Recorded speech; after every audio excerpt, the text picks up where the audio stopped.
Welcome to Nick and Dave Deep Dive the Metaverse, a podcast exploring cult classics, subculture, and geek media. I'm Nick. And I'm Dave. And we will be your tour guides today for this deep dive of Brandon Ward's fan film project, Dirtumentary, and more broadly speaking, the subject of that Dirtumentary, Alice in Chains.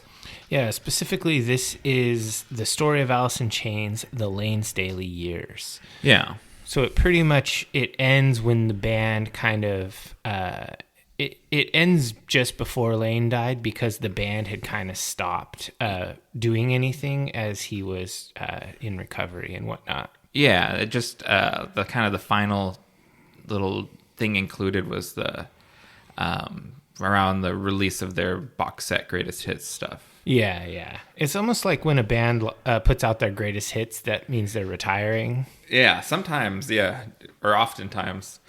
Had you watched this before you suggested it? No, it came up because I'm kind of an Alice in Chains super fan, and it came up on my feed or whatnot. The algorithm suggested it. And I really wanted to watch it, and that's why I suggested it to you, because this actually was released August 22nd, 2020, which is Layne's birthday. Oh, it's interesting. Layne's Daily Day in Seattle. Okay. And I wanted to watch it, and we were of course podcasting last summer, and I put this on the docket. Yeah. And then we just, you know how it goes. You only do 2 a month, so it takes a long time to get through the list. So we decided to slot this in because it's actually one that we could probably work on and get done pretty fast based on our last super rapid turnaround because of the Snowmageddon. Right? Yeah, we're getting really fast at cranking these out.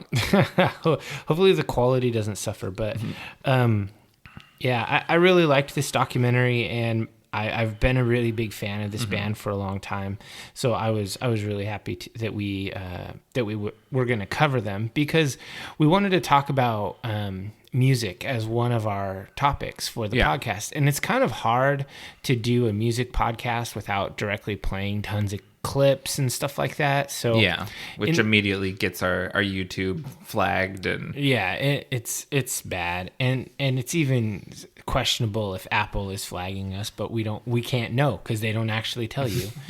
Yeah, that's mysterious. Yeah, so I think focusing on the band and the actual people and stuff is a little bit of a sidestep, but it's still interesting to me. Cool. So before we get into that, what have you been up to? Well, I told you guys last time that I was going to do a recap of BlizzCon Online. Oh, yeah. How did that go? So that's what I've been up to, the only thing of excitement. And so I recapped it. I'll try not to linger too deep because I know a lot of people aren't, super Blizzard fans of big video games, but they are one of the major AAA studios out there putting out good games. So the flagship, of course, is World of Warcraft. They put out predictably the next roleplay phase in the current Shadowlands expansion, which I'm not following, although it has a lot of critical acclaim. Lots of people like it. And I did watch the cinematic. As ever, the cinematics are on point for everything they do. Yeah, the cinematic was really dope. I was like, whoa, that's cool, and... Wait, pause.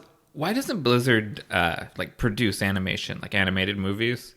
I don't know. Because, their animation, their character design, even, the writing is very compelling.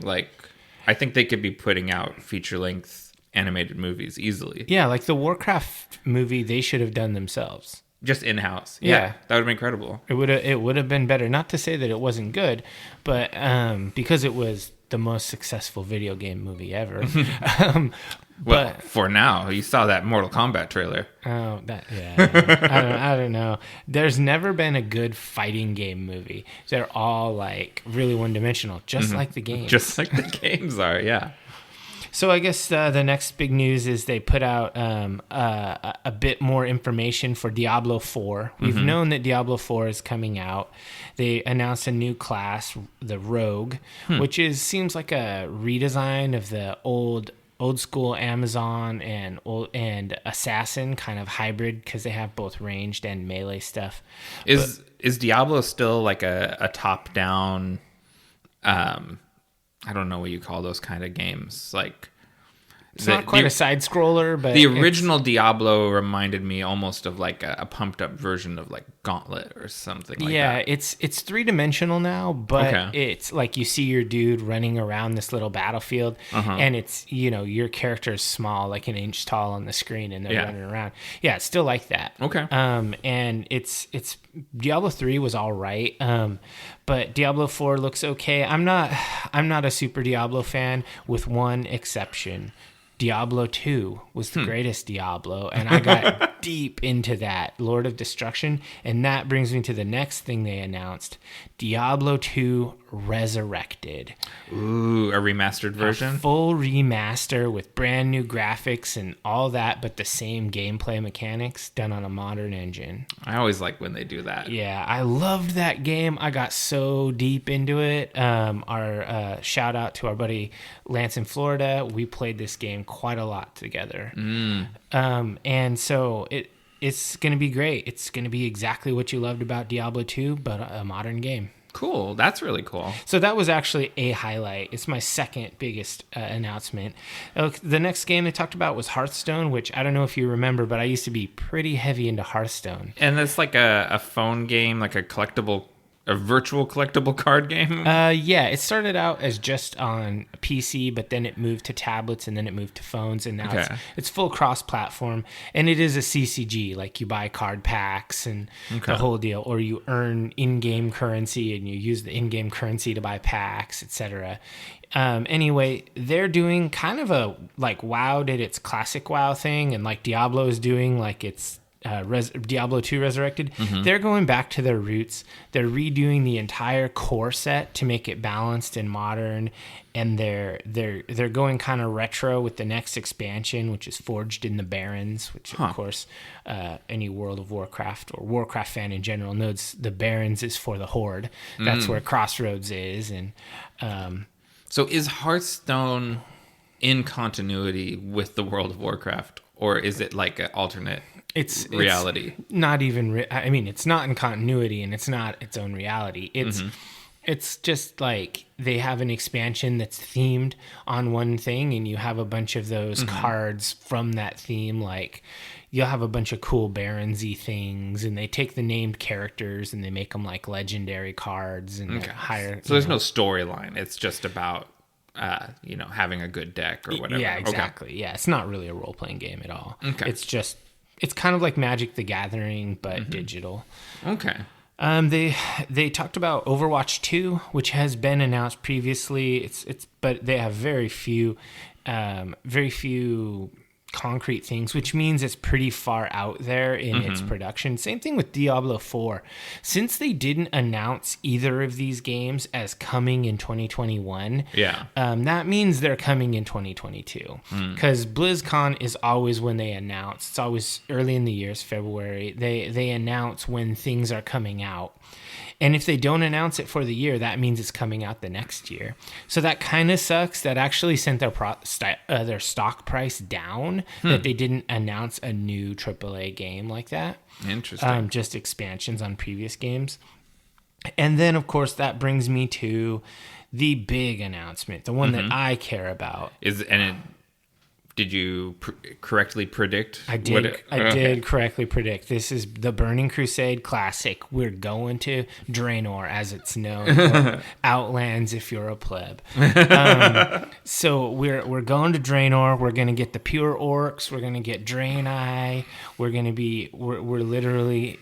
going to space. That's awesome. Yeah, I'm hugely stoked about this. I loved it originally. They announced that they're going to be doing. They're going to be making it pretty much the same as the original, but they're going to have a few select quality of life improvements, like some of the broken things that didn't work originally. Like there was a group finder tool that didn't really work before. They're going to fix that and use the modern engine for the modern group finder. They're gonna put out non-nerfed boss content, because when this expansion originally launched, there were bosses that were mega hard, and then as the expansion aged, they slowly nerfed the bosses so they were easier. They're putting them them out at their full strength. So we interesting. can have the max challenge. And then the last thing that's kind of interesting and the most controversial call is they're allowing people for a paid service to boost a character to 58th level.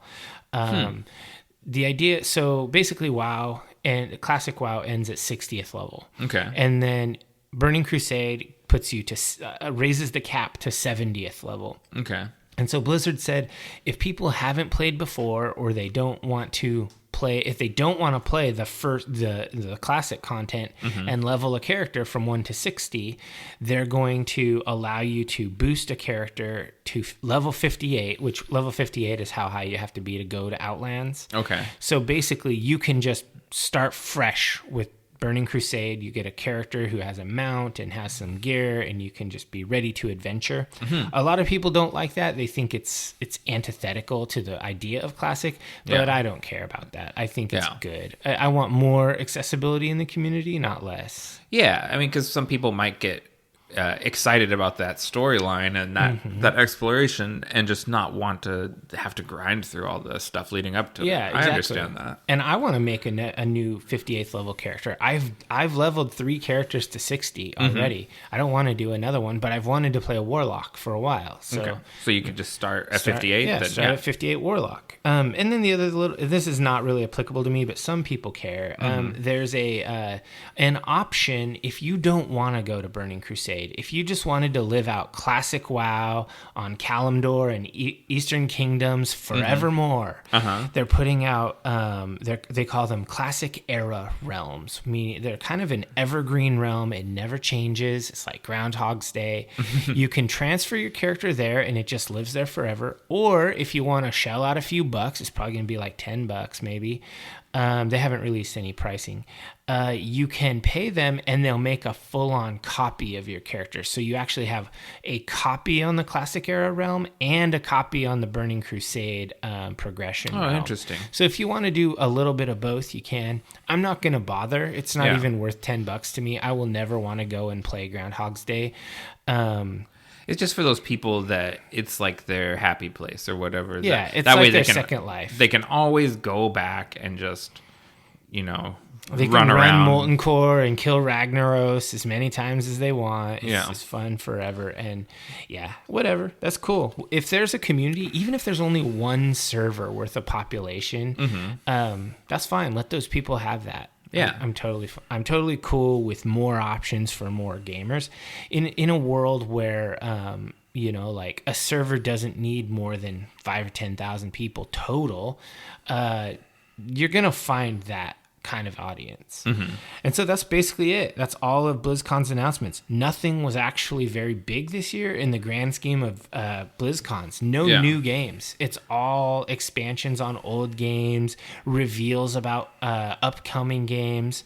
But this is what you might call, if it wasn't for the fact that I love Burning Crusade, this would have been a little bit of a dud for a BlizzCon. Interesting. So do you think it's just because pandemic related, they just didn't get much done in the previous year? Or is it, are they holding out like for a future IRL real BlizzCon? Yeah, I don't know. I don't think they would do that because right now pandemic people are spending more money on video games than ever before.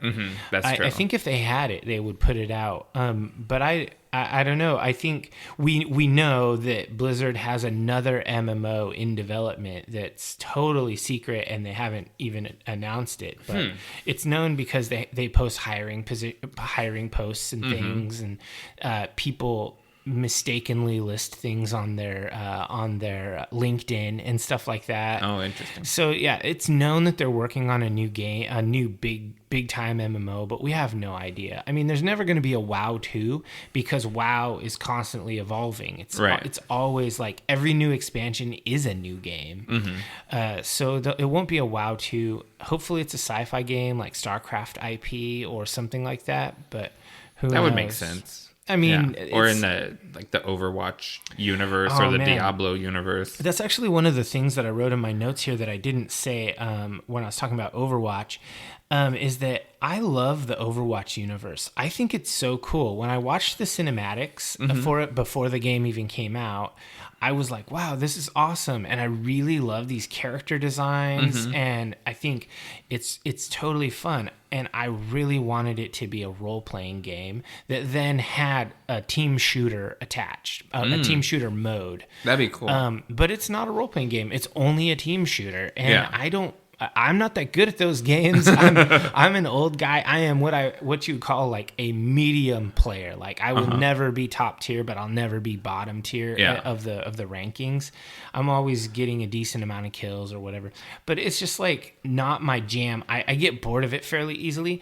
But a role playing game set in the Overwatch world, I would be all about that. Yeah, I think there's a lot of possibility there. So yeah, that would be cool. So that was a pretty long-winded segment for me, but I guess this was sort of a big nerd thing. So c'est la vie. Some days they're long, some days they're short. Sure. So what have you been up to? Luckily, I haven't been up to much, so I don't have a whole lot to say. I've been on vacation this week that we're just wrapping up now. Went out to the coast for a day, got a massage. That's kind of probably been one of the highlights. You let a human touch you in the plague world? I let a human touch me. Well, I'm vaccinated, and they have, I think things like massage or the barbershop or like you've been tattooed. I think they already have very high hygiene standards that they have to maintain for their licensure. So I'm not really sweating it. I don't think going to the dentist is probably much more dangerous than getting a massage. Yeah, for sure. Man, I just sat for 6 hours for a tattoo the other day. That was... How are your shins feeling? They're feeling good. I mean, they're in the healing phase. It's been a week, but I mean, holy crap. I think 6 hours is the longest tattoo I've ever had. Yeah, that's a long sit. You're Iron Man. Yeah, it was tough. Anyway, so any other cool things on vacation besides going to the coast? Going to the coast, got a massage. Just really, it's just been a low-key thing. I will shout out my good friend Candace at Vancouver Massage. If you're in the Portland area, go get a rub down. I don't want that to sound filthy because it's a reputable place. It's a reputable place. It's not one of those like Thai massage. It's not a rub and tug. Yeah, no table showers. It's a real massage. Look, I'm a volcano. Yeah, no, it's not one of those. All right. So, what are we drinking today? What's the podcast fuel? Today's podcast fuel, I wanted a good Seattle brewery since we're talking about a Seattle band. Yeah. And then this just jumped off the shelf at me. We got the Grunge Crush from Reuben's Brews in Seattle. It's part of their Crush series. Yeah, I mean, it's called grunge. I mean, so what else could you want? Alice in Chains, not that they were what I would consider kind of the archetype for grunge, but they were loosely lumped with grunge just because they're from the same place and time. They're definitely one of like the big three of grunge, or I guess it's more of a big four, but yeah, they're one of them. So what? Nirvana, Pearl Jam, Soundgarden. And Alice in Chains. Yeah, I think that's true. I think musically, though, Alice in Chains is more different from the other three than any Oh, of them. definitely. But image-wise, they just look grungy as hell. I mean... For sure. Watching these old Headbangers Ball clips and stuff from the movie, they're very... It's like, oh, he's wearing a thermal long john with a flannel tied around his waist, holes in his jeans, and combat boots. Okay, and big gaudy sunglasses. Yeah. That's how you know he's a rock star. Okay, so Grunge Crush is a New England IPA. It is 6% ABV, 47 IBUs, and it is made with the grungiest hops. And grungiest is trademarked. It's actually a variety of hops. Oh, is it? Yeah. Interesting. I noticed, isn't there like, there's an umlaut over the U. Yeah. In grungiest hops. Okay. That's an interesting thing to create. I guess it makes it grungiest, right? Because of the umlaut? All right, yeah. So I guess this is the Grunge Crush. The Grunge Crush, yeah. I like this a lot. This is good, crushable I guess that's the point. Hazy. Yeah, it's a good beer. It's not too bitter, but it is bitter. Yeah, like, to compare it to the heady topper that we had the last session, the granddaddy of hazies, they don't really taste like they're the same style of beer at all. No, not at all. Well, I mean, this is not an imperial, and it is not nearly so bitter. It's much fresh, like much juicier, like I talked about. Usually you think of hazies as being pretty juicy. Yeah, for sure. Yeah, this is pretty good. I would definitely drink more of this. This is right in my wheelhouse. I've actually almost downed the first one already. So yeah, I'm about halfway in, which normally I drink it at about half your rate. So that jives. Yeah, Crush series, they're succeeding at being crushable. All right. So let's go ahead and take a break, and then we will jump into Dirtumentary, the story of Alice in Chains, the Layne years.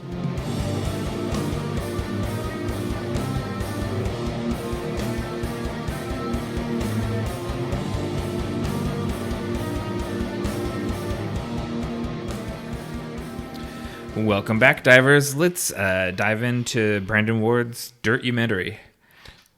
Well, this is a interesting thing where the documentary itself, it doesn't have a narrator. There's no kind of voice guiding it. Mm-hmm. It's all in the voice of interviews with the band and journalists talking about the band.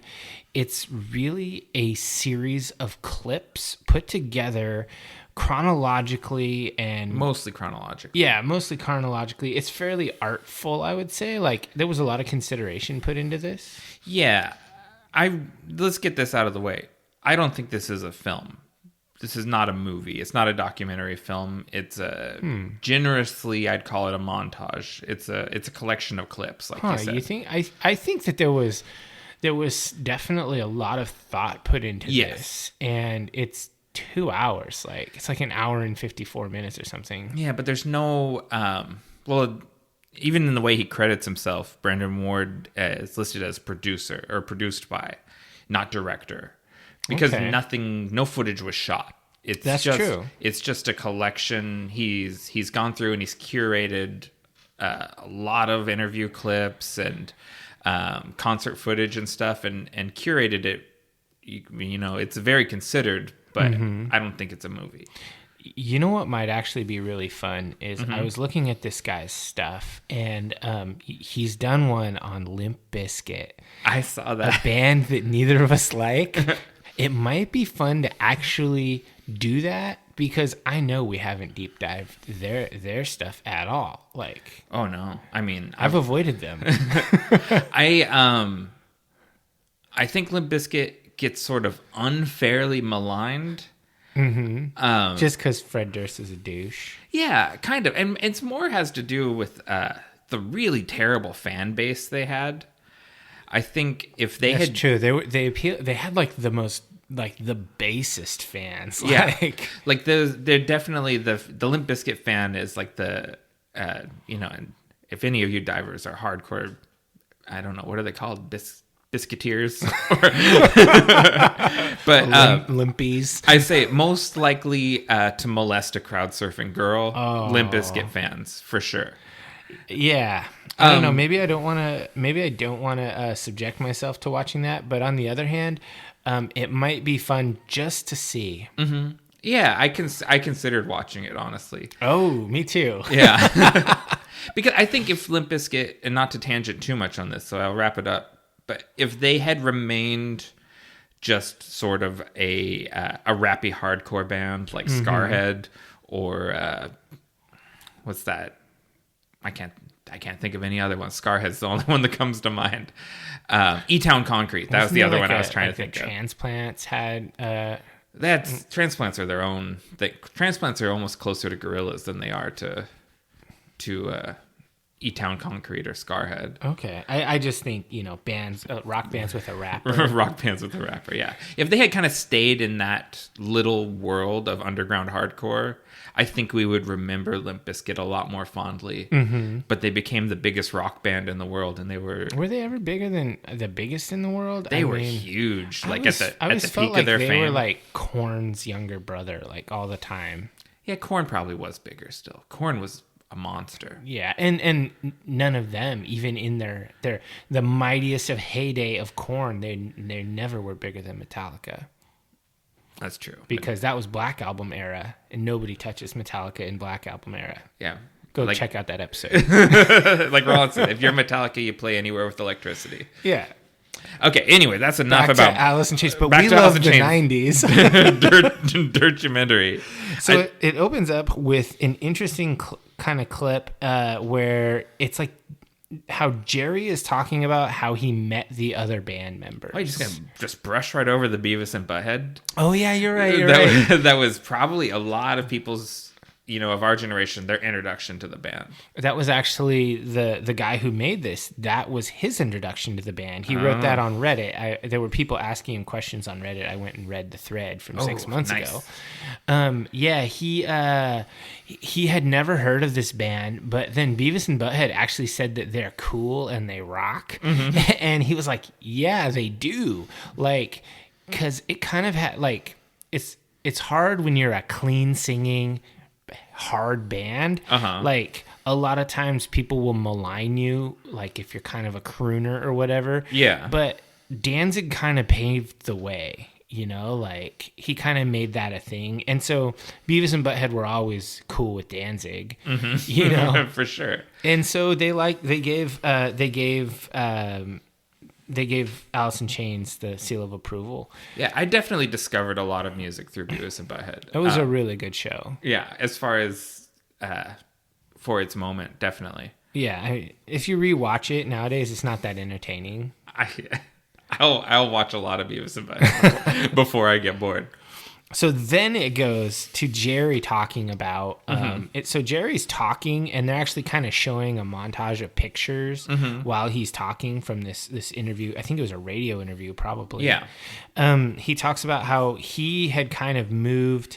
He had moved up to Seattle area, and how he had. Recently, I think his father had died, or mother had died. Mother and grandmother. That he lived with the two of them. Yeah. So basically, Nick's gonna get out another beer. Let's just tear the Band-Aid off. I'm trying to do it quiet. And he's sitting too far from his mic. Okay, I'm back. I'm back on mic.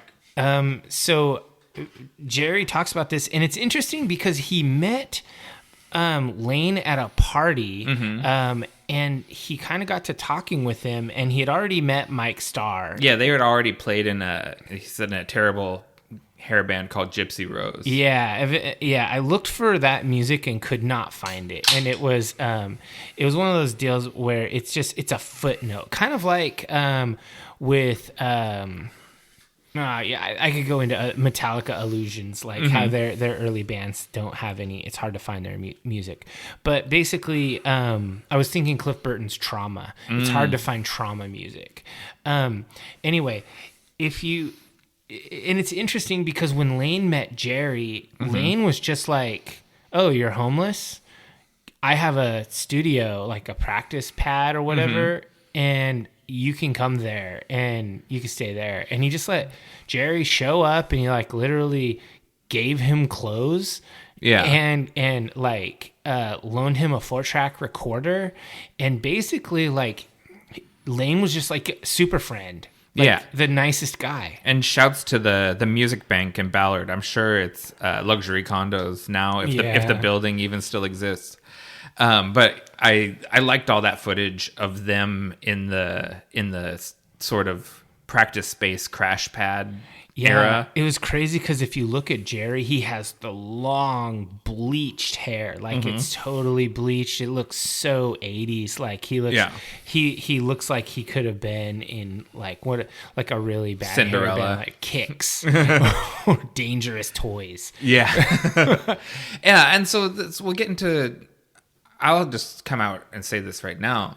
I've never been a huge Alice in Chains fan. Okay. This last, week or two leading up to this is the most I've ever listened to the band, and I've listened to them a ton now. So do you like it now? Oh yeah. Oh, the original lineup albums, particularly Dirt, I think are just kind of unimpeachable. Dude, if you listen to, we'll get to these albums, but if I put on Facelift the other day while I was working out, I was like, oh my God, this is amazing. Like, it's just fucking badass. It's, to me, these early Alice in Chains albums, I mean, I really love the modern era Alice in Chains. I think it's really good. It's extremely well written and well produced because Jerry wrote it all anyway, and he's still writing it all. Yeah.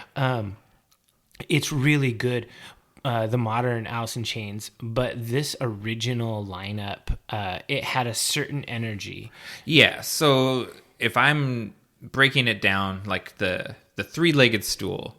The three-legged dog? Yeah, the three-legged dog comes later. The three-legged stool that Alice in Chains is built on is Jerry Cantrell's hard blues guitar, a really swinging rhythm section. There's a funk jazz inflection to the rhythm section that makes them sound really unique. Yeah. And then those just haunting vocal harmonies between Layne and Jerry, because when their voices sync up with each other, it's supernatural sounding.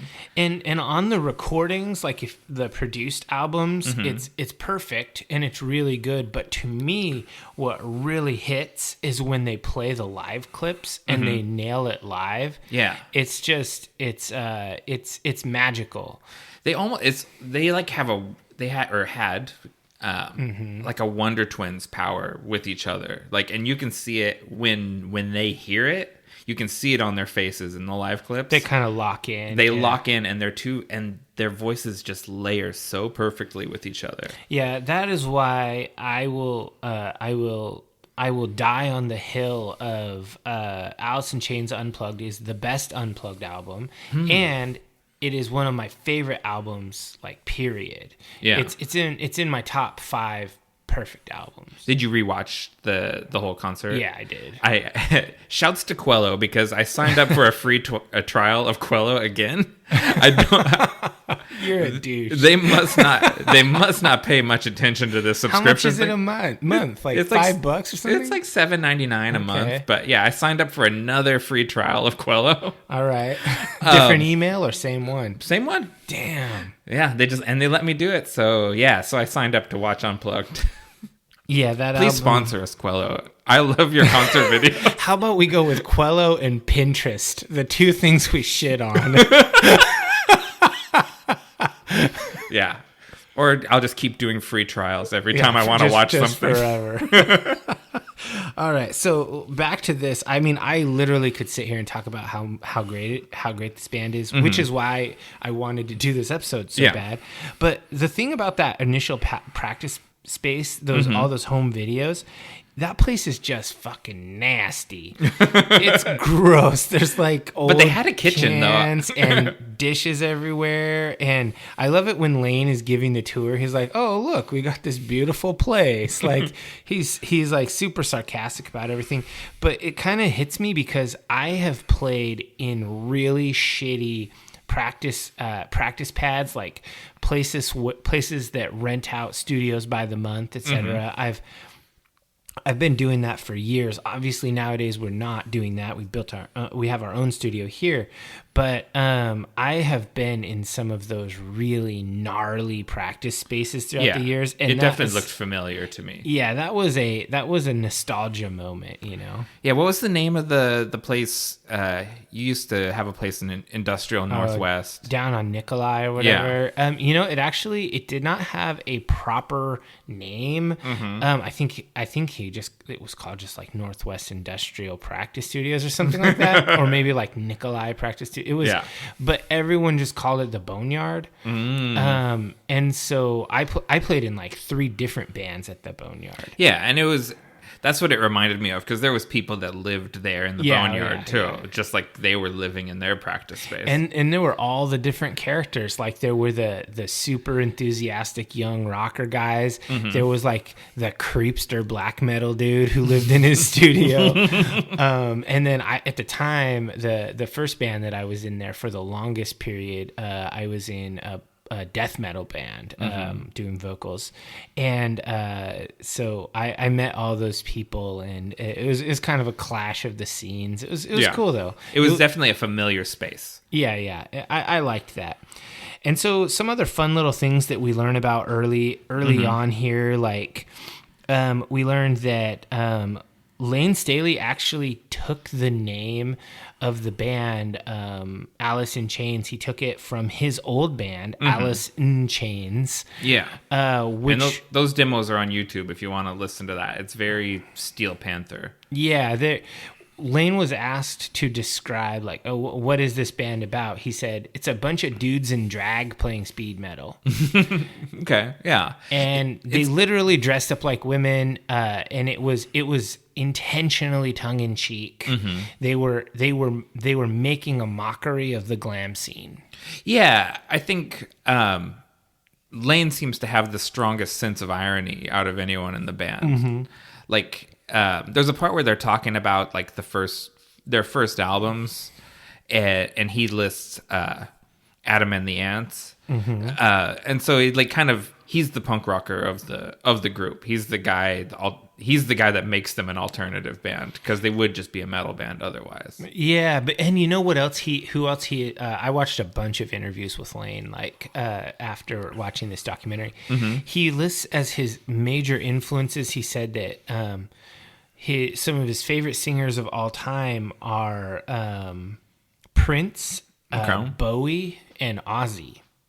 Well, that all makes sense with his style. If you just think about Layne's vocals and then you think about Prince, Bowie, and Ozzy, it's like, okay, I get that. Those are the people you like. And he kind of lived that style of weird. I don't know. He kind of lived and put off an image of being just kind of an enigmatic dude. Very eccentric. Yeah. Yeah, like all of those singers actually. And then Alice in Chains actually performed early on under the name Diamond Lie. Huh, okay. I didn't know that. That was their first name that they performed live. And supposedly they performed under a lot of different names, where they would just do one show under different names. Like they played under the name Fuck. Just like stupid, nothing. As they're trying to figure it out. Because they didn't know what to name the band. And then they played as Diamond Lie for several shows, and they kind of were using it. And that's that first live footage we see at the beginning. Yeah, that's Diamond Lie. Okay. And then later they decide on Alice in Chains. Because Layne, I guess he kind of owns that name. He made it up. Yeah. And so he wanted to take on Alice in Wonderland, but also it's no longer a Guns N' Roses tribute anymore. Yeah. So I read that just a little funny thing there about that was why they went with the in apostrophe instead of the word in. Was someone in the original band's mom had an objection to the bondage idea, like the S&M connotations of it. And so that was their way of sort of backpedaling off the kink factor. It's Alice and Chains. Yeah. Because they had, like, the original theme was to use, like, Alice in Wonderland imagery, but kind of truss her up in, like, bondage gear and stuff. Yeah. I could see that looks cool on flyers for underground shows. Sure, yeah. And I mean, some of the clips in this Dirtumentary, Jerry says that those original demos, the Diamond Lie material, and some of the early stuff that they did, he flat out calls it bad. Yeah, he says that was bad. It was boring, hard rock. It was coming out of the glam scene. It wasn't good, but it paved the way. It was like building something where they were finding their sound. And by the time they switched to the name Alice in Chains, they had kind of found their sound, and they kind of lived in that scene in the Seattle scene. And it's great because they play a lot of those early shows, a lot of the demo material and those live shows, and you can tell listening to them and listening to Layne's voice, it's something very special. Yeah. He is, it's completely raw. It's unproduced. It's literally live handycam film, but his voice, it comes through like a powerful resonating force. It's hard to describe. And maybe I put a little more into it than is there, but to me, he has one of the most unique sounds in rock music. Yeah, no, I think that's absolutely true. And I think that's one of the things, that's the only thing probably that makes the Alice in Chains demos memorable is his voice. And it's something, like on another level, like no disrespect to like, Vince Neil or any of the other hair metal vocalists, but he was on a level above them. Even if the band itself wasn't better, he's an exceptional vocalist. Yeah, and there's an interview with his mother that they did, several years after he died, and she said that even when he was a little baby, he was singing. Yeah, and when he was 2. She got him in a music program called a rhythm band or whatever. Oh, interesting. And he was always doing music. And when he was filling out one of those childhood books, like what do you want to be when you grow up or whatever, he said he wanted to be a singer. Yeah. And she thought it was something like, oh yeah, I want to be a fireman. Oh, I want to be an astronaut, and then when he was a teenager, he actually, he played drums in a bunch of glammy bands. He was a drummer, and before he came out from behind the kit to just sing. So he was basically one of those kind of, child prodigies that just sort of always did it. Interesting. Yeah. He says that he was a Bellevue brat. So if you're not from the Pacific Northwest, Bellevue is a very affluent suburb of Seattle. Yeah. And so that makes total sense that he was coming from a pretty privileged place and was put into programs like that. Yeah. But he wanted for nothing growing up. Yeah, and he says that I had all the toys you could want, and he says, and then I changed my hair and became a rock guy. Yeah. Yeah, and it's pretty cool. Like listening to those.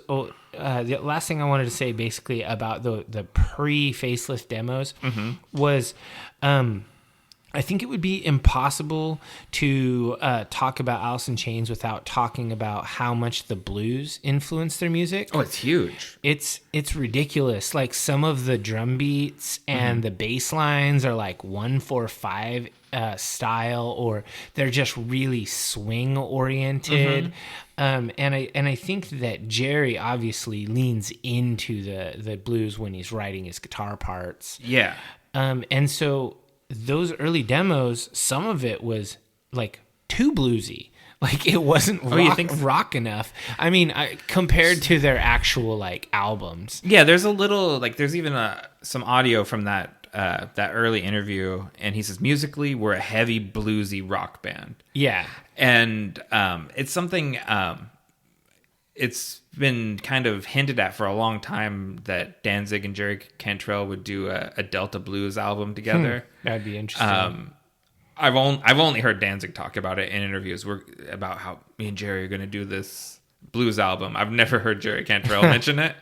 But yeah, that old school raw blues is definitely one of the cornerstones of their sound. Yeah, and it's pretty cool. Like I like how it sounds. I like how they really incorporated that. But it's funny because whenever I hear, like, you know, I've said I've been at lots of practice studios or whatever. Whenever I hear a band, like I just hear them playing through their door or whatever, and I hear them playing like bluesy licks or whatever, I'm just like, get out of here, Grandpa. You know, and it's funny, like I mentally shit on bands that do that, but actually I like it. Yeah. I guess maybe it's a execution thing. Well, because you love Led Zeppelin, and that's definitely their cornerstone too. You know, speaking of Led Zeppelin, because I like to tangent, I was looking, like, I saw some stupid meme, like, what album was number one when you were born or whatever. Yeah. The number one album when I was born was the last Led Zeppelin album. Ooh, so what is Physical Graffiti? 8. What was it called? I can't remember what it was called. Okay. But yeah, I thought that was kind of actually an interesting little fact. Anyway, so yeah, then they put out Facelift, and they do something interesting on there where they have an interview with a producer, and he actually runs, or maybe it was an engineer. He runs Layne and Jerry's vocals through a guitar pedal, the small stone pedal. I thought that was interesting too. Which is it's a pretty cool. I think Electro Harmonics makes it. It's a pretty cool pedal. One of the guys I used to play with, named Chris, back in the Mary Shelley days. He always used a small stone, like, on all of his sounds. Oh, interesting. So I'm pretty familiar with the sound of the small stone. And so I was pretty intrigued, and then what really kind of blew me away was when they started playing the isolated vocal tracks. Holy shit. Just hearing it clean. Just hearing the vocal in isolation.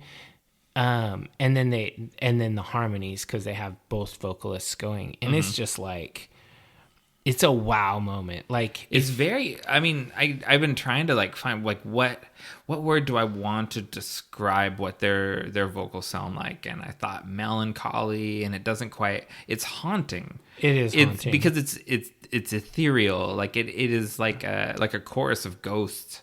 It's like there's just something otherworldly about it. Yeah, it is really haunting how they weave the melodies, and sometimes when the guitar and the bass and the drums are really heavy and hard and sometimes staccato, like even on like the opening to Man in the Box or whatever, it's super staccato. The vocals are smooth. Yeah, and so it's really an interesting vibe.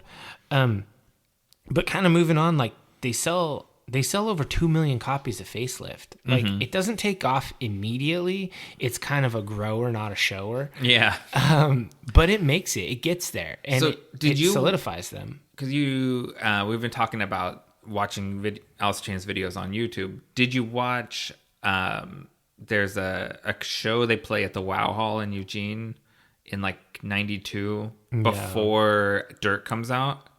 No, I didn't see that. Oh, it was a really interesting show, because it's like when you see the band and the hip people are already into it, but they haven't quite become like a multi-platinum huge band yet, because they're playing the Wow Hall. Yeah, because it's just only Facelift is out. Yeah, you know. But the Wow Hall is completely packed, and everyone is singing along to the songs, and you can see the band, like the look on their face, like, this is the best show we've played yet. Like they have everyone knows our songs. Like, they're about to turn that corner and be a huge band. Okay. But they're still an underground band. And it's really interesting to see them in that before rock stardom.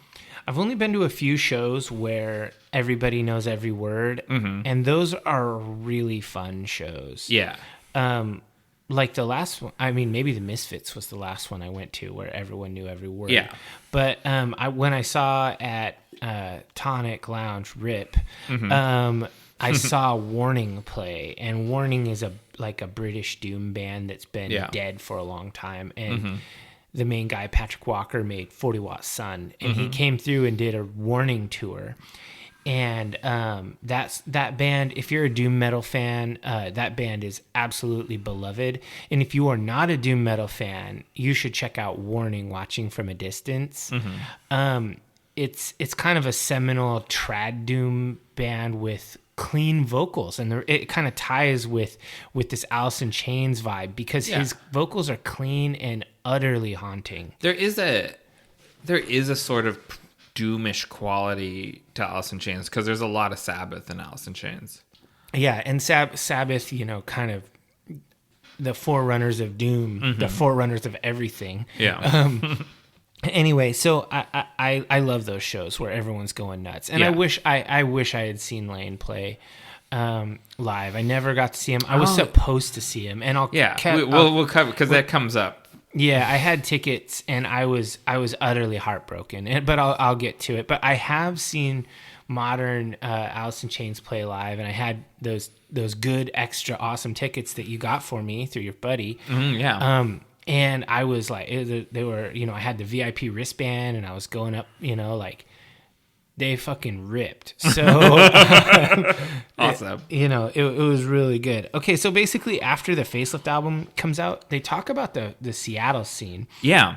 And they talk about how it was, and this is mostly through Layne's voice. Mm-hmm. He talks about how it was small. It was big, but it was small. That every band knew each other. Mm-hmm.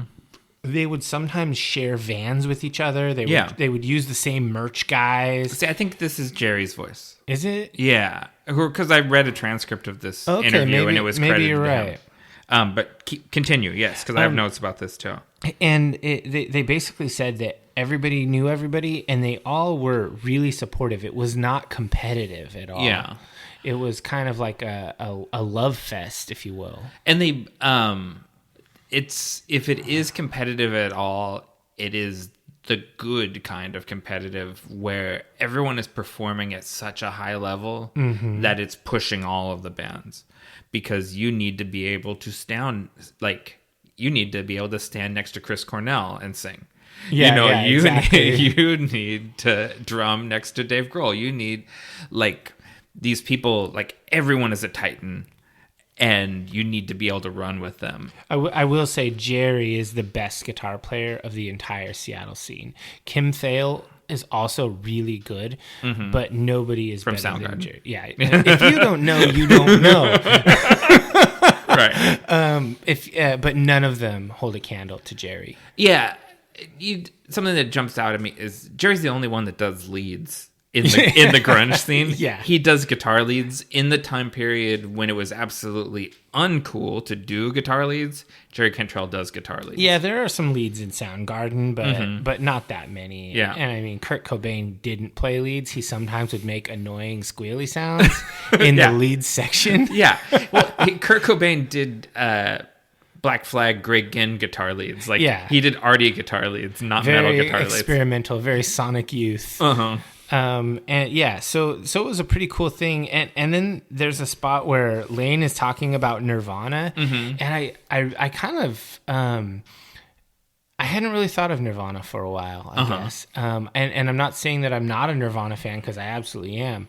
But it was interesting to hear about Layne's thoughts on Kurt, just from that kind of insider's view, because those two guys have a lot in common. Yeah, they're both like introverted, weird guys, and they were friends. Like of the band, they were the ones that were close. Like Jerry Cantrell, I read that he only met Kurt Cobain one time. He said, whereas Layne and Kurt were buddies. Well, they're junkie buddies. Yeah, there's quotes like Kurt was quoted as saying that, like, he stayed up all night doing coke with Alice in Chains. What he meant was he stayed up all night doing heroin with Layne Staley. But I noted that too, because that show in Brazil that they played together features really heavily in the Dirtumentary. They use footage from that concert a lot. It's kind of a big arena show. Yeah, and it was kind of probably the biggest audience that either band had ever played to. And that's the time that Layne Staley cites that Jerry Cantrell cites as being the only time that he met Kurt Cobain and hung out with them. And he said, we had a good hang. We had a really great conversation. Yeah, like I've watched the Jerry Cantrell Gibson Legends series. Oh yeah, I was gonna watch that and I didn't get to it. Yeah, it's over an hour of Jerry telling stories and stuff, and he's the kind of guy that it seems like it would be really, really cool to be friends with. Like, he's just like chill, he's cool, he's interesting, he's, he's just like a really cool guy. It wouldn't surprise me that he could get along with anybody. He seems like he's the guy, and you talk, they interview several members of different bands, and he's the one that everyone's friends with. Yeah, for sure, because he is friends with like everybody in all these different bands. Like he was besties with Eddie Van Halen. He's friends with the Metallica guys. He's friends with everybody, and that's no surprise. Speaking of thrash metal, after they talk about that, Alice in Chains gets invited to go on the Clash of the Titans tour with Slayer, Anthrax, and Megadeth. Yeah. And they are totally out of place. Yeah. I'd seen that interview with Scott Ian before, where he talks about how people would throw a beer at them, go buy another beer and throw it at them again. And just how much abuse Alice in Chains took on that tour. And then they broke big, and then all those people became Alice in Chains fans. Yeah, then they all went and bought Facelift and Dirt. Yeah. After they had shit on them. I think that footage was from a VH1, like the 100 greatest bands in hard rock or whatever. I think that's what that came from.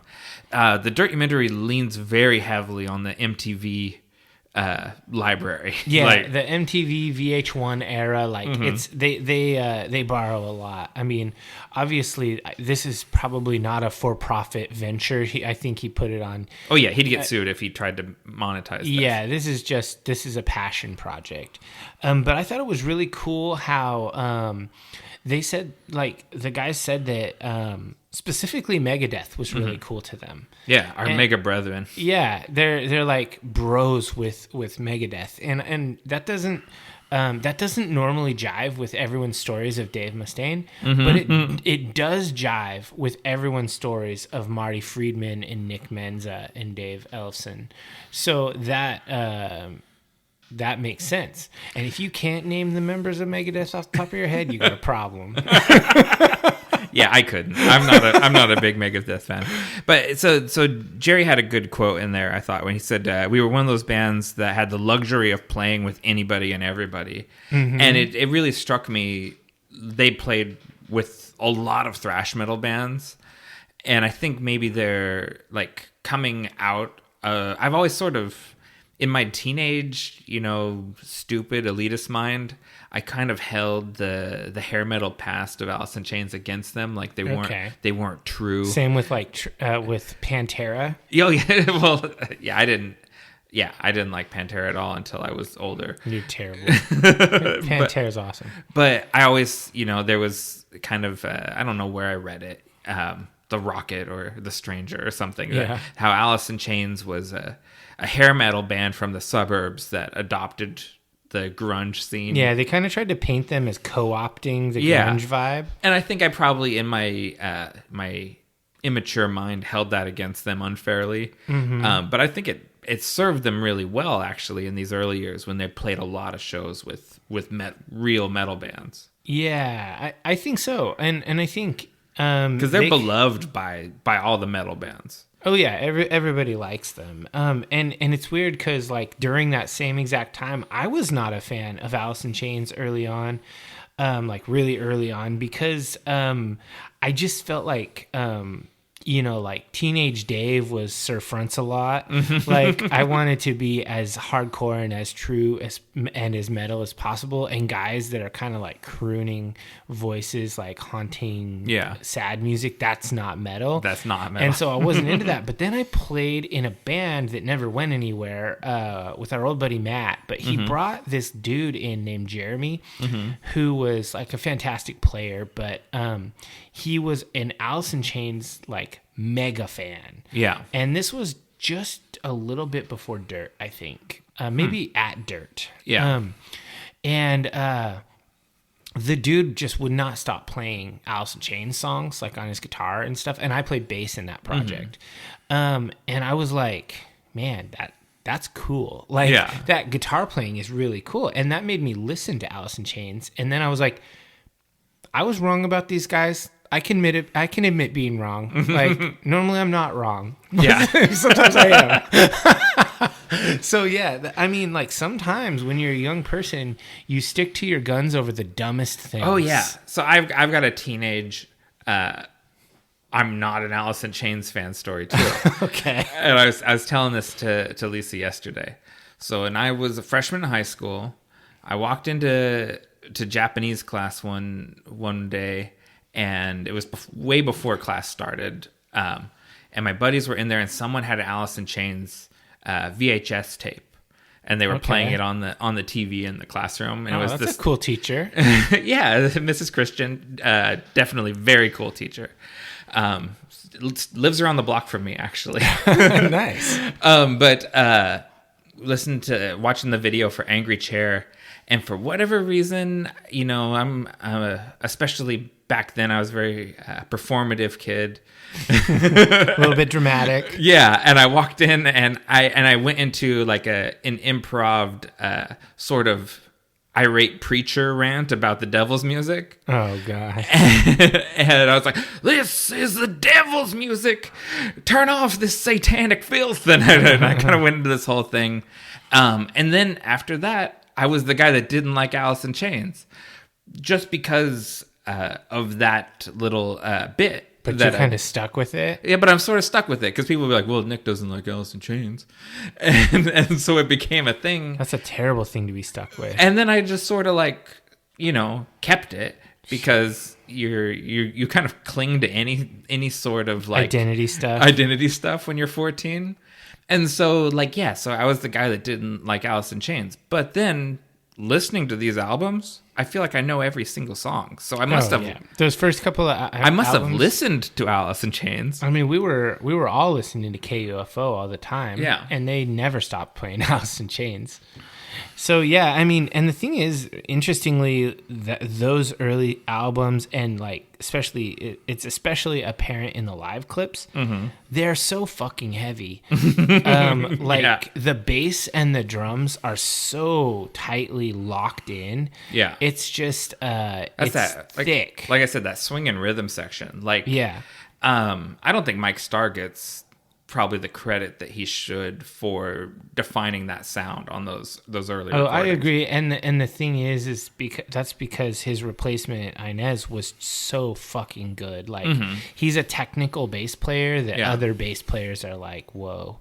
Does he play with the pick? Because I was watching Mike Starr he plays with his fingers, like funky I think style. he does play with a pick. Okay, pretty sure. I myself am a pick player, but I always wished I was a finger player like Cliff Burton. Yeah, watching Mike Starr, he's plucking those chords. Yeah, it's a hell of a bass player, and it definitely they're less funky after he quits / is fired. I've played with bass players that are like that are really funky and groove oriented, and it really shapes the sound. Right now I play with a guy who's a lot more like rock and roll bedrock style, a lot less funky. And so it's interesting when you see those videos and how they differ. Yeah. Not a lot of people give a lot of thought to the bass guitar. Yeah. And so it's hard for me not to notice because I like to play bass. But yeah, it's pretty cool. Anyway, so there's a series of interviews that keep going on, and I should mention to the listeners who probably haven't watched this documentary, they intersperse interview and talking and then live song, like a whole song. Like if you skipped all the live music in this, it'd be less than an hour. Probably, yeah. I didn't skip any of it. Then they go and they're on like Headbangers Ball. Yeah, a lot of Ricky Rackman in this documentary. That guy, he sucks. Like, I don't want to be a total hater. And I even looked up his Twitter nowadays. And he's not that bad for a 55-year-old guy who wears a jean jacket and rides a Harley. Hold on. I'm going to, in defense of Ricky Rackman, he had the unenviable role of being the whipping boy for every heavy metal band that went on MTV. Like, Ricky Rackman just tries to wrangle bands, and everyone is pretty abusive to him. They treat him bad because he's a douche. Well, and because it's MTV, and MTV hates metal, and so, like, it's almost like they take their frustration out on him. Yeah. Even though he's their only champion, really, there. Yeah. Well, I mean, later on, there's a Matt Pinfield interview, and Matt Pinfield is my favorite. I was really surprised that there was so little Matt Pinfield. Yeah, he's the man. And so, like, I was really surprised at how unfunny and lame MTV was at the time. Like, Layne and Jerry are standing there, and he goes, "Here we are with Jane and Larry from Alice in Chains," and I'm just like, really? Fuck you. Oh, man. That's stupid. And I just thought to myself, like, I can't believe those people got paid to do that job. Well, it was on after midnight. That's true. But I mean, any podcaster can do better than they did. Probably, yeah. Because nowadays there's a lot of competition in the world. Back then there was just one. There was no options. You listened to the lame, annoying guy heckle the band that you like. Yeah, I recognized a lot of this footage. Like, I was like, oh, I watched all it. Maybe not live as it was first released. Yeah. But in the subsequent playings, I saw a lot of this stuff. Yeah, and in some of these interviews, they look like super mega grunge. Like they're really channeling it. They're not denying that they're Seattle grunge band at all. Their clothes are like ripped up and gnarly. They're wearing, like, they don't go as far as Kurt Cobain wearing like a granny cardigan. They're still a little bit rock and roll, but it's interesting to me how their image kind of morphed. Yeah, I thought this stuff was all a really cool time capsule of that period. One thing that stuck out to me that came shortly thereafter was the Sami Hagar interview. Yes. That was super cool. How he basically talked about how grunge was scary to him. Not scary as in like the music is scary, but scary how much momentum there was behind it, and how he thought that they might be disrespectful and they might be jerks because they viewed his band Van Halen as like dinosaurs, like old guy rock, like not cool or whatever. And so he thought they would be disrespectful, but he took the different path. Rather than say, fuck those guys, get rid of them or whatever, he said, let's get them on our tour, and we'll get all those young people that want to see Alice in Chains. They'll come out and they'll see Van Halen, and maybe they'll like us. We can get some new fans, and we can kind of get on that train. Even though they're the headliners, they're looking to get on that train. That's interesting. That almost parallels the Van Halen opening for Ozzy. Where they were the young band. I mean, that's before Sami was in Van Halen, but they were the young band kind of blowing Ozzy off the stage every night. I want to go on record as to say I highly enjoy Van Hagar, and I think David Lee Roth is an annoying git. You don't like Roxo the Clown? No, I really like Van Halen with Sami Hagar. He's the better vocalist. Yeah, I think Sami Hagar has some dumb old man ideas that occasionally he posts on social media. That dude, I don't pull out this word very regularly, but that dude is a cuck. Why is that? Because that's the insult that conservatives use against liberal people. So you flip it on him? And so I flip it on him. Flip him. He's the cuck. He's a lame conservative old man. You've cuckolded the Red Rocker. Yeah, He's a tax rescue. No. I like the Red Rocker. I don't like David Lee Roth. Oh, okay. David Lee Roth is the cuck. I like Sami Hagar. Okay. He's cool. But Sami Hagar posts some dumb stuff on social media, too. He posts dumb old man things, but he's not as flagrantly political and stupid, I think. As David Lee Roth? Yeah. Okay. Yeah, if you're going to compare them, I can firmly put Hagar in the dumb old man, and I can put David Lee Roth almost in the Nugent category. He's he's running toward Nugent. I guess I don't follow him enough. So I don't know, but I'm probably lucky for not following him. And don't follow people over 60. Let me just tell you that right now. And I say that, and I'm in my 40s, early 40s. Yeah. I think my dad listened to this, so this is where we're bashing people. Sorry, Nick Platt Sr. I don't have anything against older people. Like, in fact, I work with a lot of them. Mm-hmm. But holy shit, on Twitter, they don't realize the whole world can read that view. Fair. Don't say you're casually racist things. We know you're casually racist. Keep it to yourself, old man. Anyway, Sammy Hagar invites Alice in Chains on the Van Halen tour. Mm-hmm. Very smart. And they just get along, like, famously. Yeah. Like, Jerry and Eddie become like best friends, and I love the Jerry tells the kind of the other side of this story later on, and he talks about how when they were on tour, Eddie Van Halen had a signature amp and a signature guitar and all this stuff, and he was like, "Hey man, I really like your guitars and I really like your amps. Maybe like I could buy some from you." Yeah, and Eddie was like, "Oh no, I'll just give them to you." Yeah. And then he heard nothing else of it. Mm-hmm. And then when he got done with the tour and he got home, he contacted their manager, and the manager was like, "Are you going to come and empty out my garage?" Yeah. And he's like, "What?" And he goes, "Yeah, Eddie Van Halen had like a garage full of equipment sent here for you." And so like Eddie gave him like a bunch of cool shit, like all his signature gear, full stacks and heads and everything, and guitars, and he had a gold top EVH Music Man guitar stolen at a while they were recording, and it was gone for years and years and years. Yeah. And he had talked about it on an interview where he had this really special gold top Music Man that Eddie gave him, and he missed that guitar, but it was stolen and it was lost to the ether.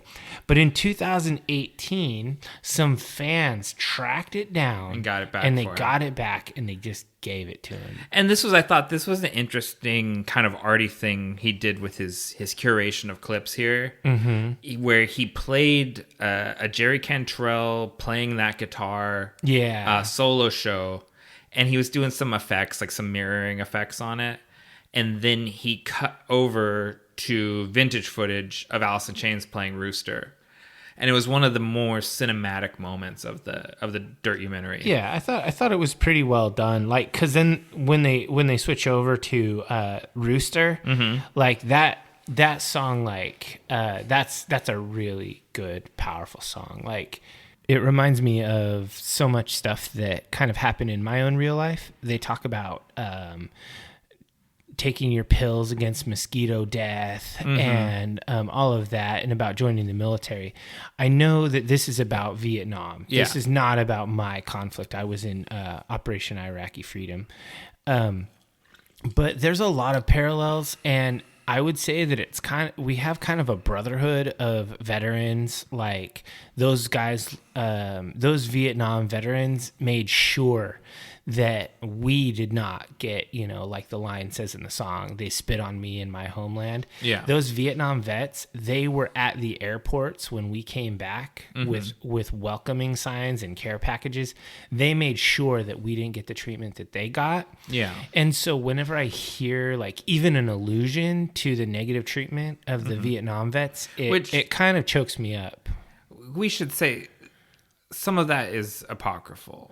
So like, it didn't happen like constantly, but it happened from time to time.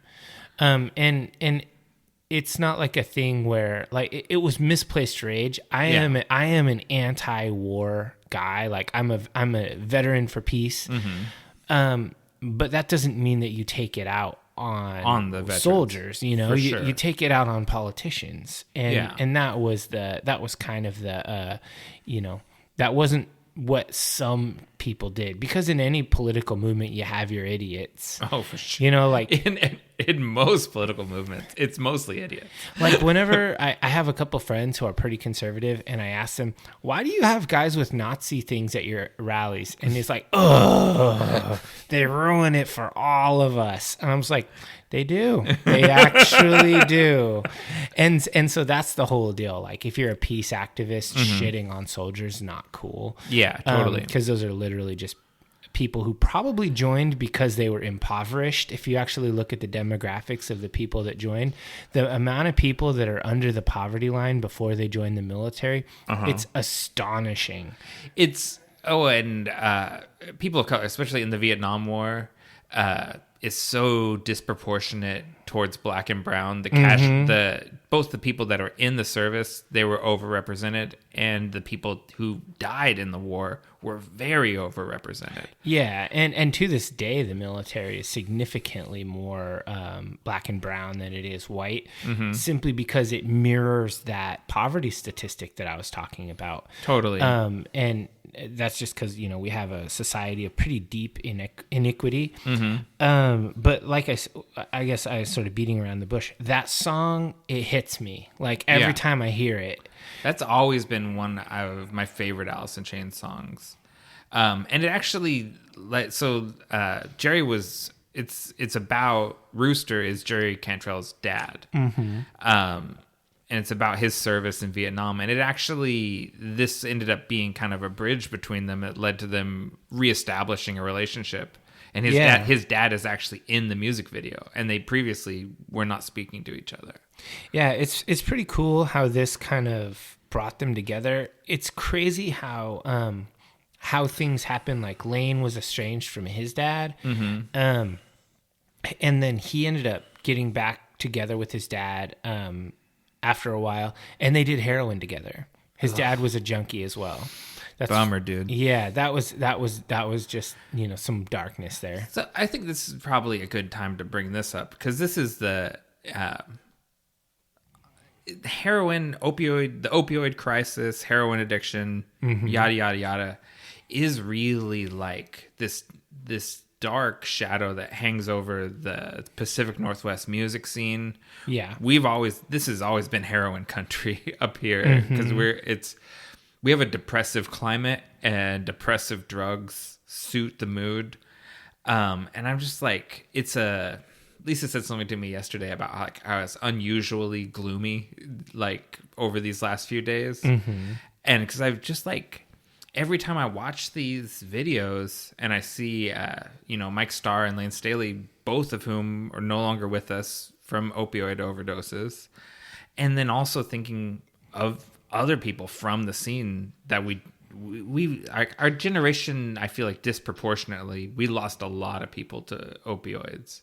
Yeah, Generation X really got into that. Yeah, and it bumps me out, man. Like that grinds on me when I'm diving into this stuff. It's very sad. Yeah, and one of the things, and I wrote this at the very end of my notes, because when I had intended on talking about Layne dying, but basically I wanted it to be pretty clear that Layne never glorified drug use. He was not a person that said that drugs made him creative. He was not a person that said drugs are cool. He, in fact, wrote sad songs about being addicted to drugs. He said, he's quoted saying that drugs bring only pain and grief.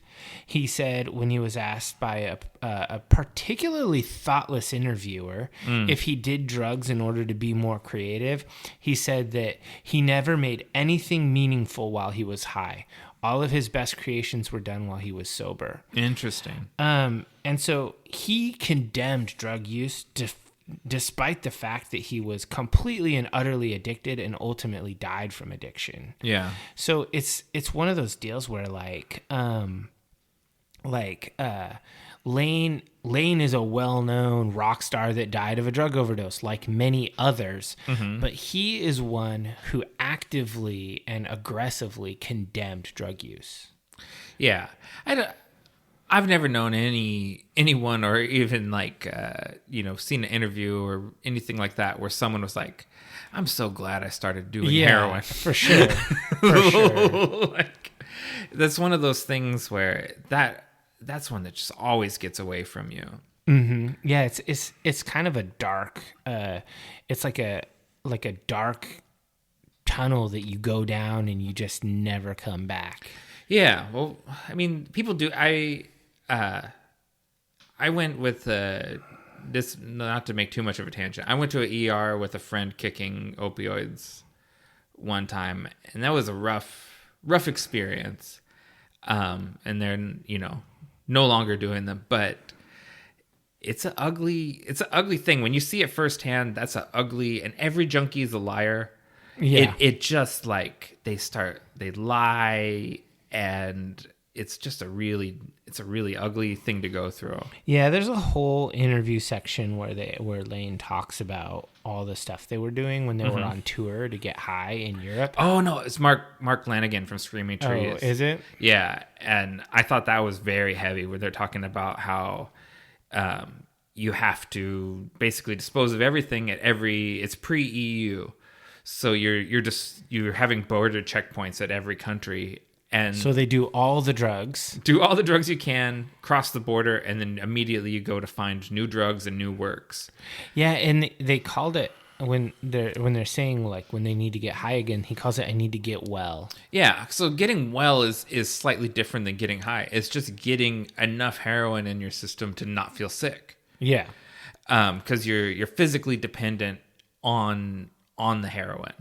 Yeah, it's just a brutal part of this of this documentary, and it kind of casts a pall over the whole thing mentally. Yeah, but I think it would have been negligent not to include it. Yes, I agree. Because obviously half the band died from opioids. I know. Oh, it sucks, man. Yeah. So, I mean, kind of getting back on track with... Don't do drugs, divers. Do not do drugs. And, just drink beer like we do. In drink moderation. Beer, get fat. Yeah, and old. That's follow our path. Mm-hmm. So, basically... they next released Sap. Yeah. So they released Facelift, which is this like hard hitting kind of grungy rock blues album. Mm-hmm. It's so good. And then they released Sap, which is this all acoustic EP. It's like they walk out with two middle fingers to the music world. They're like, ha, we do this. And I'd never listened to Sap before, this weekend. Okay. And so you had never heard the magic. Yeah, it's good. It's so really good. And they have some audio of Lars Ulrich from Metallica. There's a couple of Lars interviews in here. Does he do a podcast? He does, actually. I need to listen to that because I love listening to Lars interview Jerry Cantrell. Like that's what we do from much richer people. Yeah, Lars is actually a pretty good conversationalist. Yeah, definitely. And so Lars is asking him about those, why they did the alternate heavy album acoustic EP. Mm-hmm. And Jerry tells this story about how Cameron Crowe gave them money to record the song for the Singles soundtrack. So the movie Singles is this kind of document of the Seattle scene indie movie. Yeah, they're doing this song. It's the song Wood. Yeah. And they're supposed to go into the studio and record the song Wood for the soundtrack. Yeah, and they take that money, and they're still in punk rock mode, and record a whole EP. They're like, this is enough studio time to get 7 tracks Yeah, done. they're like, 10 days? Hell yeah, we'll get Wood done in 1. Yeah. And I just thought, like, that's the thing, like... what's his Jello Biafra said about the Seattle bands. He said they were these kids that were raised on arena rock and had those sonic sensibilities, but then had punk rock ethics. Yeah, that was totally sense. Like, we got a bunch of money from a movie to record songs. Let's do a whole EP while we have the studio. Yeah. It's pretty great. It kind of reminds me of when Typo Negative was given money to record a live album by the studio and by the record label, and they just pocketed the money and recorded some live-ish sounding tracks and put in some fake audience noise and called it a live album. Called it a live album. That's what Kiss did. Yeah. I mean, yeah, it's great. So they record Sap. It's pretty fucking great. And then they talk about that a little bit, and then they go to more live performances. Yeah. And I found myself kind of hypnotized, like just sort of watching the band, in particular, watching Layne and Jerry just kind of like mind meld. Like they just do this kind of thing, like you call it the Wonder Twins. And it's just like, it's sort of insane to watch them do that. And then to watch Mike Starr like lock in with the drummer. It's just like insane. I don't know, like I found that just to be mesmerizing to watch. And I really enjoyed it. And then and it occurred to me that I really like that stripped down one guitar sound. There's something really cool about two guitars because you can do different things and make it just sound huge. But there's something sort of hypnotizing about a single guitar vibe.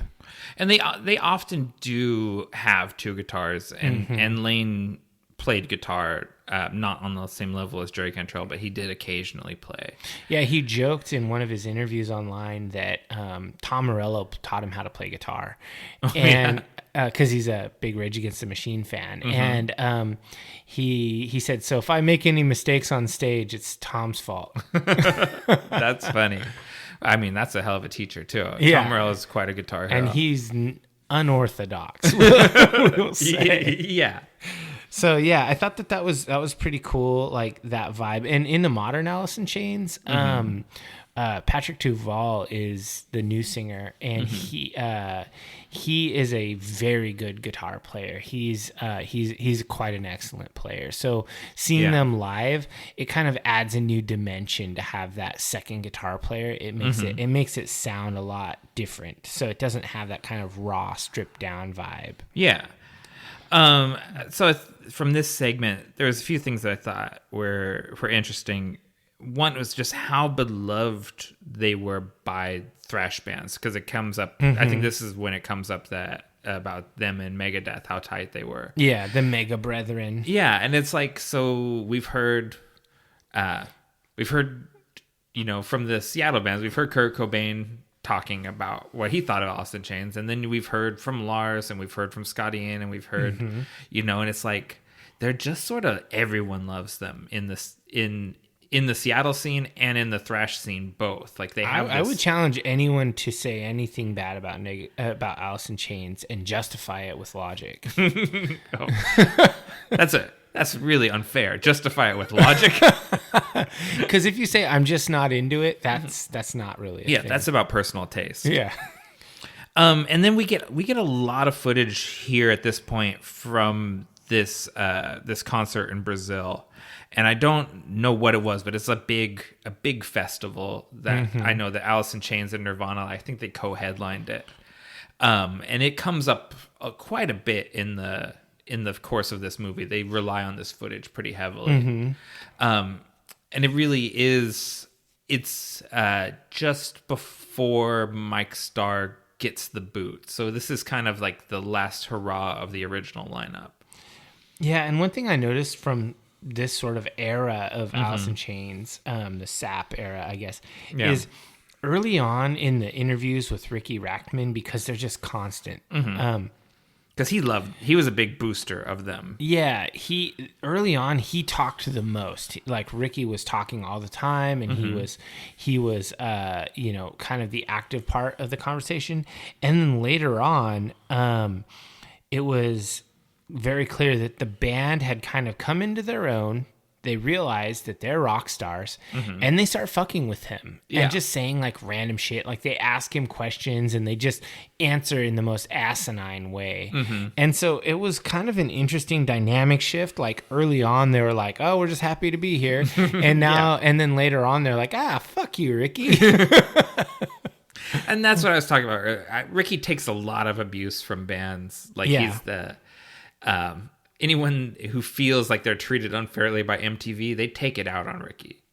Yeah, and at that point, they moved to LA. Yeah, to record Dirt. Yeah, and they're kind of like there. Like, and I don't get it. I don't like LA. Like, LA sucks. LA has so much. It's like a sprawling concrete slum. That's not untrue, but LA is one of these places where everything is there. Like, on another level. Like, Seattle's a big city, but not in the same way that LA is. I mean, dude, we've both been to Tokyo. Yeah. LA ain't shit. LA's got a lot more than Tokyo. I would rather be in Tokyo than LA 10 out of 10 times. Very different. Very different. I can't say that. They're very different cities. I mean, I know a lot of people. I know you're a big fan of California and you like LA. And I don't know what it is, because my brother-in-law lives there. Like, I can just go there whenever I want and have a place to stay.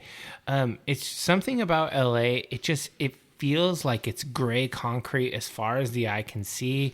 There's no vegetation. Maybe I'm just a Pacific Northwest boy. I need trees. I need rain. I need grass.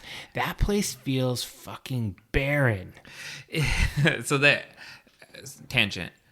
I was getting a ride from a cousin's friend's dad in the Inland So Empire. a random person. Inland Empire, outer LA. Oh, I stayed in Temecula last time I was there because of a wedding.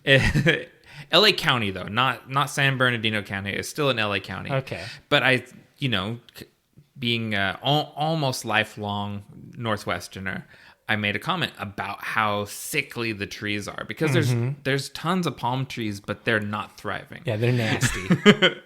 And the guy, not our Uber driver, because he wasn't getting paid, but he says, I said that in English, and he responds something in Spanish, and his daughter laughs, and he goes, "It's my dad says it's because the trees here smoke."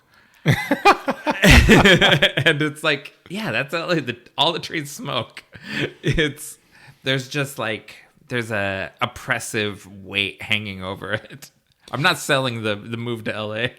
Don't move to LA, visit LA. Yeah. That's the key there.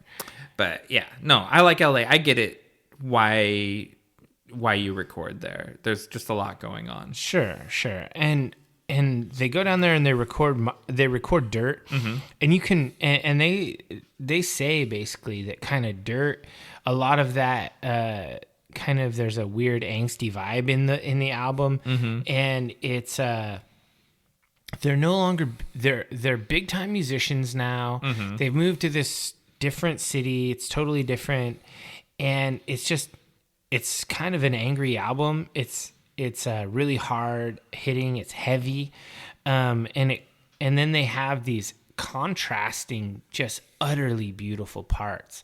The album Dirt might have the most range of any Alice in Chains recording. So, by a country mile, this is my favorite Alice in Chains album. More than Facelift? Oh yeah. Yeah, Dirt is really good. Like, because I consecutively listen to all the albums, including the new ones, multiple times. And me too. And shout out to YouTube Music, because I just had to pay my monthly subscription. I didn't have to download anything. And then but just in these last few days, when I'm really I'm in the really kind of fill in my sponge with Alice in Chains water for this podcast, it's been Dirt over and over again. I was I need to listen to Alice in Chains. Dirt. What's your favorite track? Rain When I Die. Okay. Yeah. That's not a standard one. I like that song a lot. My favorite Alice in Chain track is Nutshell. Oh yeah, that's a good one too. Off of Jar of Flies. Yeah, Nutshell is it's devastatingly sad. Oh man, they're so sad. This is the saddest band. That's why I like doom metal so much. I love fucking Slayerist sad music. I don't know why. But you don't like Joy Division. That's my king sad band. Dude, you need to listen. I'm going to send you some links to some doom metal, because Warning and 40 Watt Sun, anything that Patrick Walker makes. Yeah. It's just like when I was reading the reviews of his latest album, they were just like, this is music to kill yourself by.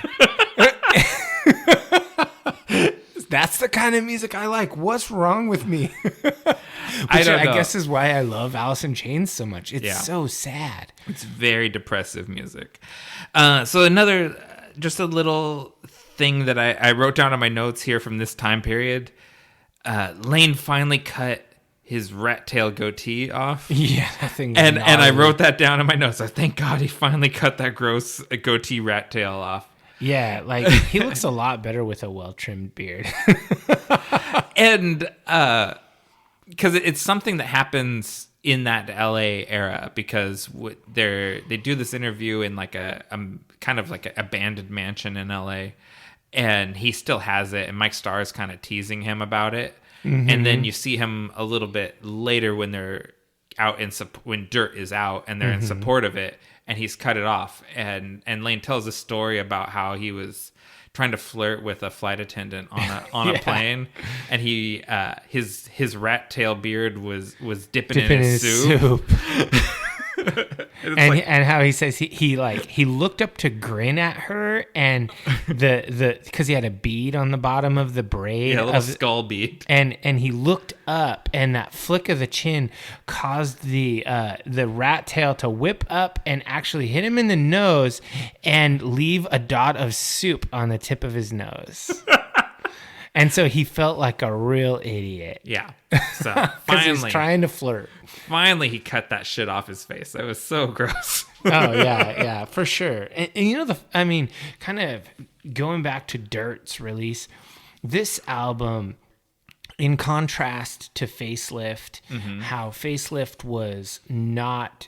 Well, it was not warmly received immediately, how it was a grower. It had to build, yeah. Dirt was immediately beloved by fans and critics. Yeah. Everyone hailed Dirt as just a fucking amazing album.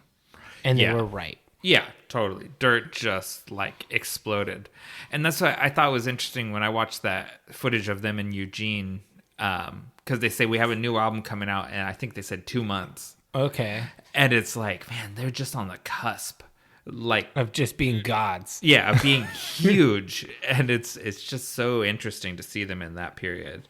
Yeah, and then they kind of go to a live clip of Wood after they talk about Dirt a little bit. And one thing that really struck me is like, damn, Mike Starr's bass line. It's so good, that kind of rolling. It's like a tide. It kind of comes at you. And I wondered, like, what is with, like, do you think Layne was influenced by Kurt Cobain by wearing the weird gaudy sunglasses? Because they both do it a lot. Well, and Mike Starr wears them too. Yeah. I think it's just, I don't know. Is it a heroin thing? Yeah, it's to not show their eyes. Okay. Because everyone is just always so that kind of sucks out. Because I thought it was cool, but I guess it's because it's a drug thing. Yeah, like when I was younger, I had some cool lame sunglasses. Some cool lame, like ZZ's Toppy. Go get yourself some cheap sunglasses. Yeah, I had some cool ladies sunglasses that were cool. I just used cool twice, but I had some ladies sunglasses that I thought were cool because Kurt Cobain was cool. I think their sunglasses are cool. I think Kurt Cobain is cool. I think Layne Staley is cool. I think I actually don't think Mike Starr is cool. He's not that cool, but he's a good bass player. He's a good bass player, and I watched all of Celebrity Rehab and Sober House. Okay, I did not. So I'm very emotionally invested in Mike Starr. You're on Team Mike. I feel so bad for him. Oh man, Mike Starr crushes my spirit. That's like, it's weird. That's the thing I probably feel the saddest about, because he gets very unceremoniously ejected from the band after the show in Brazil. And so what's the story there? Because in the Dirtumentary, they really, and I kind of feel stupid saying that over and over again. Anyway, in this doc, they just say that Mike quit because he needed to spend time with his family. Yeah, I think that was the official statement. right? Yeah, because he said it. He said it. He said, I need to take a break and spend time with my family. But essentially, it was... I don't think that his heroin problem was worse than Layne Staley's. I just think he was more replaceable than Layne Staley. Oh, yeah. You could not replace Layne and keep the band the way it was. Right. And so I think his heroin problem really was out of hand. He wasn't maintaining... He wasn't like being a functional drug addict. And so he was asked to leave. And they kind of gave him the cover of saying he was taking a break, but they didn't take very long to hire a replacement. No. And he always, even when he's on Celebrity Rehab, kind of held out the hope that someday he was going to be able to go back to Alice in Chains. Oh, that's sad. It's really sad. Yeah, I mean, the thing is like when they're doing those interviews with him in this doc, they he talks about the concept of being like totally overwhelmed by everything. Yeah. He doesn't straight up say that he's strung out on drugs, but he talks about being overwhelmed, and I think that's a pretty universally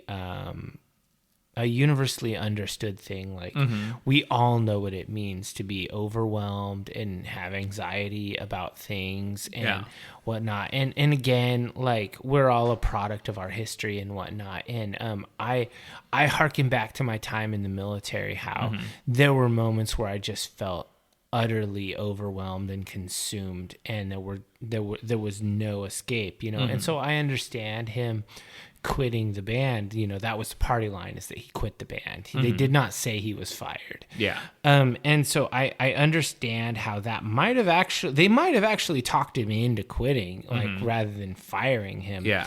I think he describes it on Celebrity Rehab, because it's like and it's been a long time since I watched that, because I watched it live when it was coming out. So like in 2002 or something. Yeah, something like that. And basically, like, they had a band meeting and kind of like told him he needed to quit. And so pushed him out. Which is crazy, because near the end of life for the original Alice in Chains, they had a similar moment with Layne, but they did not kick him out. They said, Layne, you need to go into rehab. You need to do whatever you need to do to get right. We will wait for you indefinitely. Yeah. This is a thing. Like, we're all doing well financially. You just need to get yourself right, and we will be here when you're ready. And he just never got right. Yeah. Sad. It's really sad. It's pretty dark. I mean, and they in the next part of the movie, or the doc, they talk about this is that part about the whole touring Europe and with Mark Lanigan, Screaming Trees, doing heroin and getting well and sharing the same rig so much that they were sharpening the needle on a matchbox striker before they used it, because it was so dull from overuse. Brutal. Holy shit, that's just fucking heavy. Oh, it's so bad. Yeah, and I mean, and so at that point, after that European tour, they're slated to do a U.S. tour with Metallica, and they're also slated to go and do some recording in L.A., and it's really like back-to-back-to-back scheduling. Yeah. There's not a single day off, and they end up canceling the support for Metallica. Yeah. And that fucking sucked, because I had tickets to that show. Yeah. Well, so that must have continued on to America. Like, that must have been... Yeah, it was the European tour and then the U.S. tour. Yeah. And so, like, I had tickets to that, and actually, I bet you didn't. No? I bet that because Metallica and Alice in Chains did play in Portland in the early 90s together. Oh, so I think you're conflating late 90s, early 2000s. Yeah, so I think you're conflating a different tour. But the same thing happened. Where they canceled because of Layne's drugs. Yes. I mean, let's be real. And so they ended up having Candlebox fill in.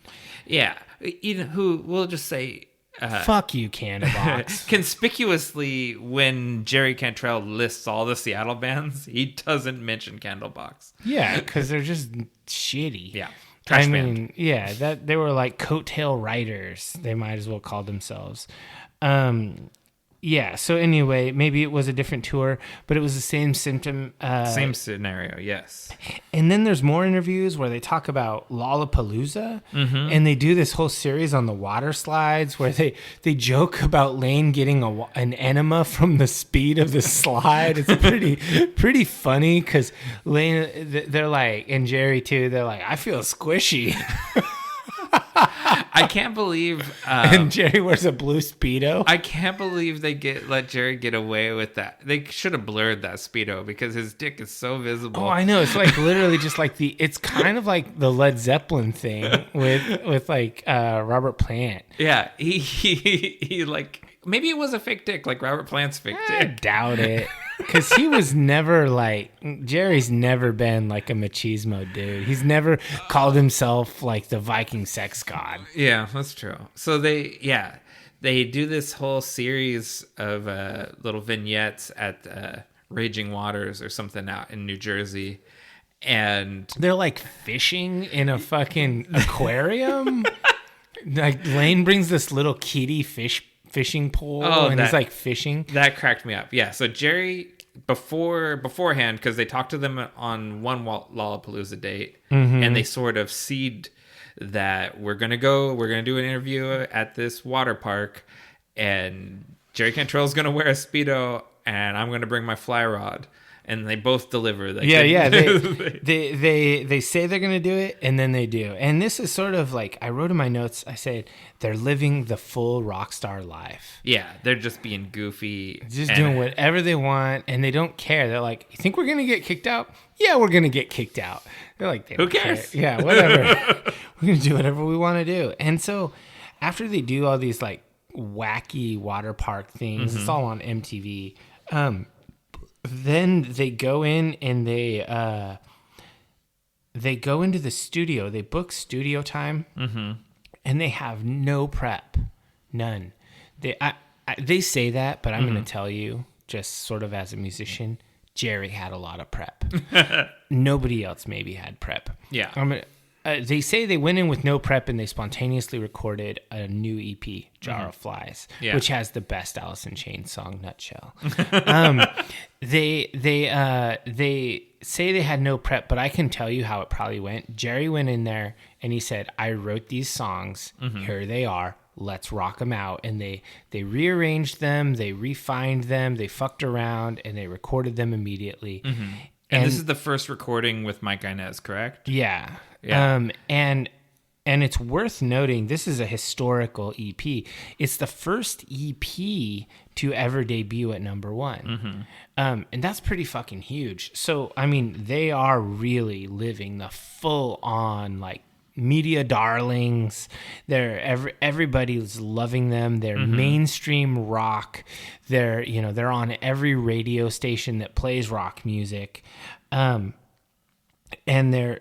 that EP comes out and it's beloved, and then they immediately take a break from touring. They don't support it. But it doesn't matter. It's still number one. It's selling, and the radios are playing it. The radio stations are just playing it nonstop. But they just couldn't keep it together, like, to play live. Even getting rid of Mike Starr, Layne's drug problem is a problem at this point. Yeah, he's pretty much a roadblock for for anything, and so they're on a break, and then Layne gets involved with Mad Season. Yeah, which is sort of a grunge supergroup. Yeah, with a member of Pearl Jam.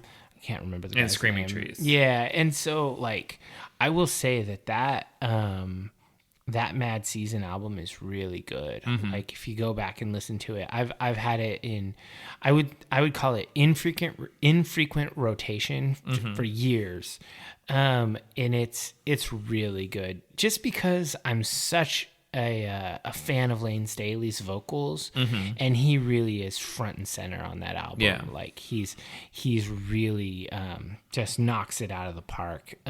I don't have another way to say that he's amazing.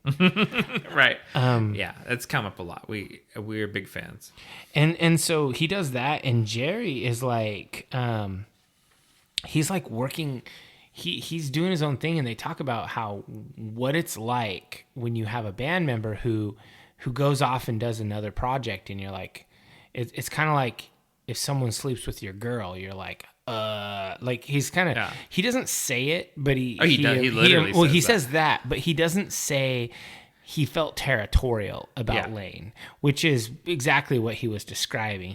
He felt entitled to Layne's creative outlet, and he felt territorial about him. And I mean, there's no way to say it. Like the two of them, their connection is undeniable. So I get like that feeling, like they have this like next level closeness with each other, and then to see him off performing with someone else, he feels some type of way about it. Oh yeah, 100%. Yeah. I can feel that. Like that makes sense to me. I can't say I've ever had that feeling myself, but it does make sense. And then they do this. They go to this funny like comedy thing where like because Alice in Chains has been gone for a while, and they go like Jerry is shoveling manure or he's pitchforking manure at a stable, and they go and they're like, oh yeah, this is where Jerry Cantrell works when he's not touring, and they start talking to him, and he's kind of like acting like a hillbilly. He's being pretty funny. He's got a dip in his lip. Oh, there. He pulls out a big old pouch of Red Man, and he just sticks a huge thing of tobacco in his lip, and he's talking. And I was wondering to myself, like, is this when his solo album come out? No, this was actually an advertisement for the self-titled album, which we all know call Three-Legged Dog. Yeah, or Tripod. Yeah, Tripod. Well, I mean, I think basically like the Metallica self-titled album is called the Black Album.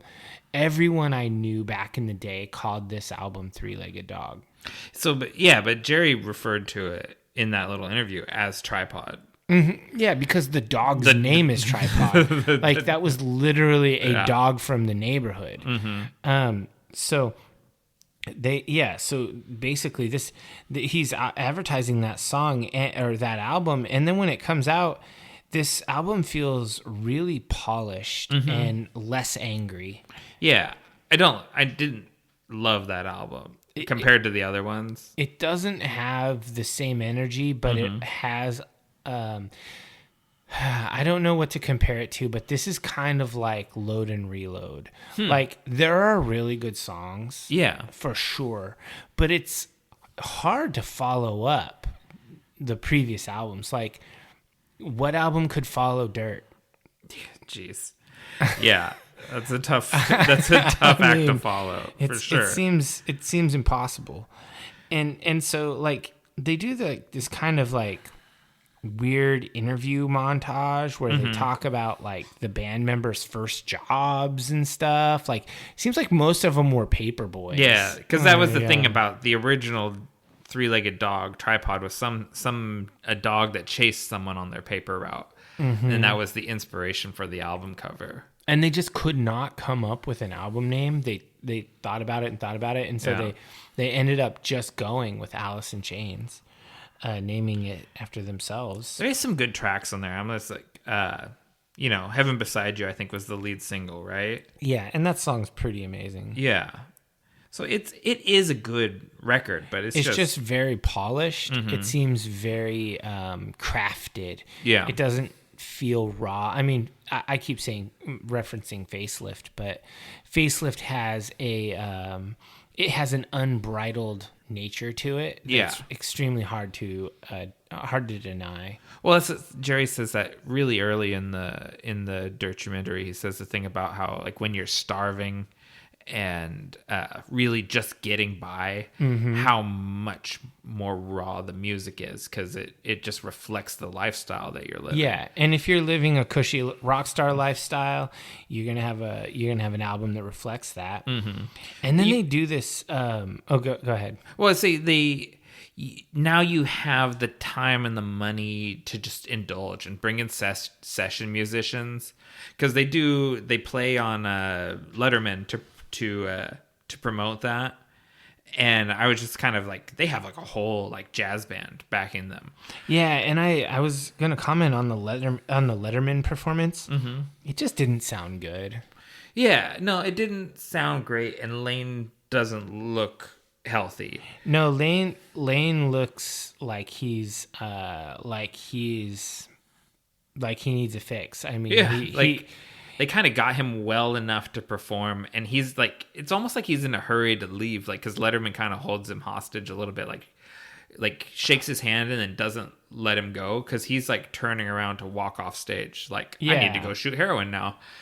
And it's like, man, it sucks to see them sort of like, the ship is running aground. Yeah, it's in full self-destruct at this point. And so like the interview with Matt Pinfield after that, it's with Jerry. Yeah, just Jerry.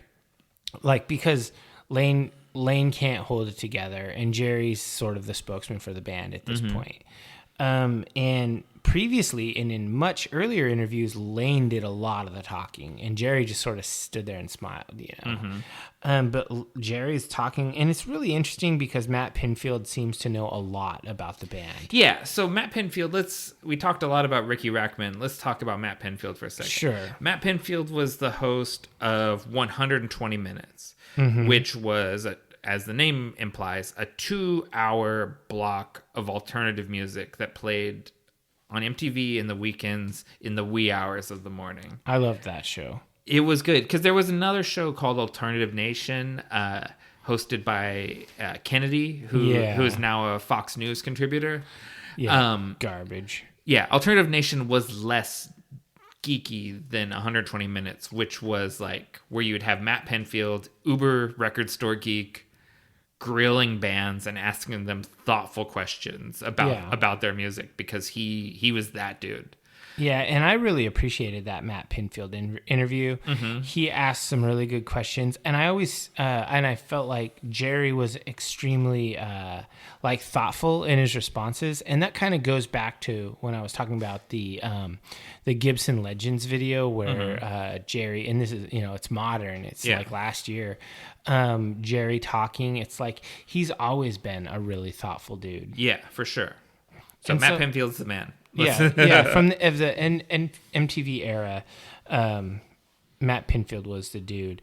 And so they decided not to tour at all to support Three-Legged Dog. Yeah, and I think this is when those Metallica dates got canceled, the ones that you didn't see, I think is in this period. Oh, yeah, that very well could be that. And so they canceled all shows. They just decided not to do it. And then they hadn't performed in over a year. And they got invited to do an Unplugged, MTV Unplugged, which was kind of the thing to do. Lots of bands did them, and they were pretty good. Like the Stone Temple Pilots was good. Oh, that's so good. The Nirvana one was super good. I liked.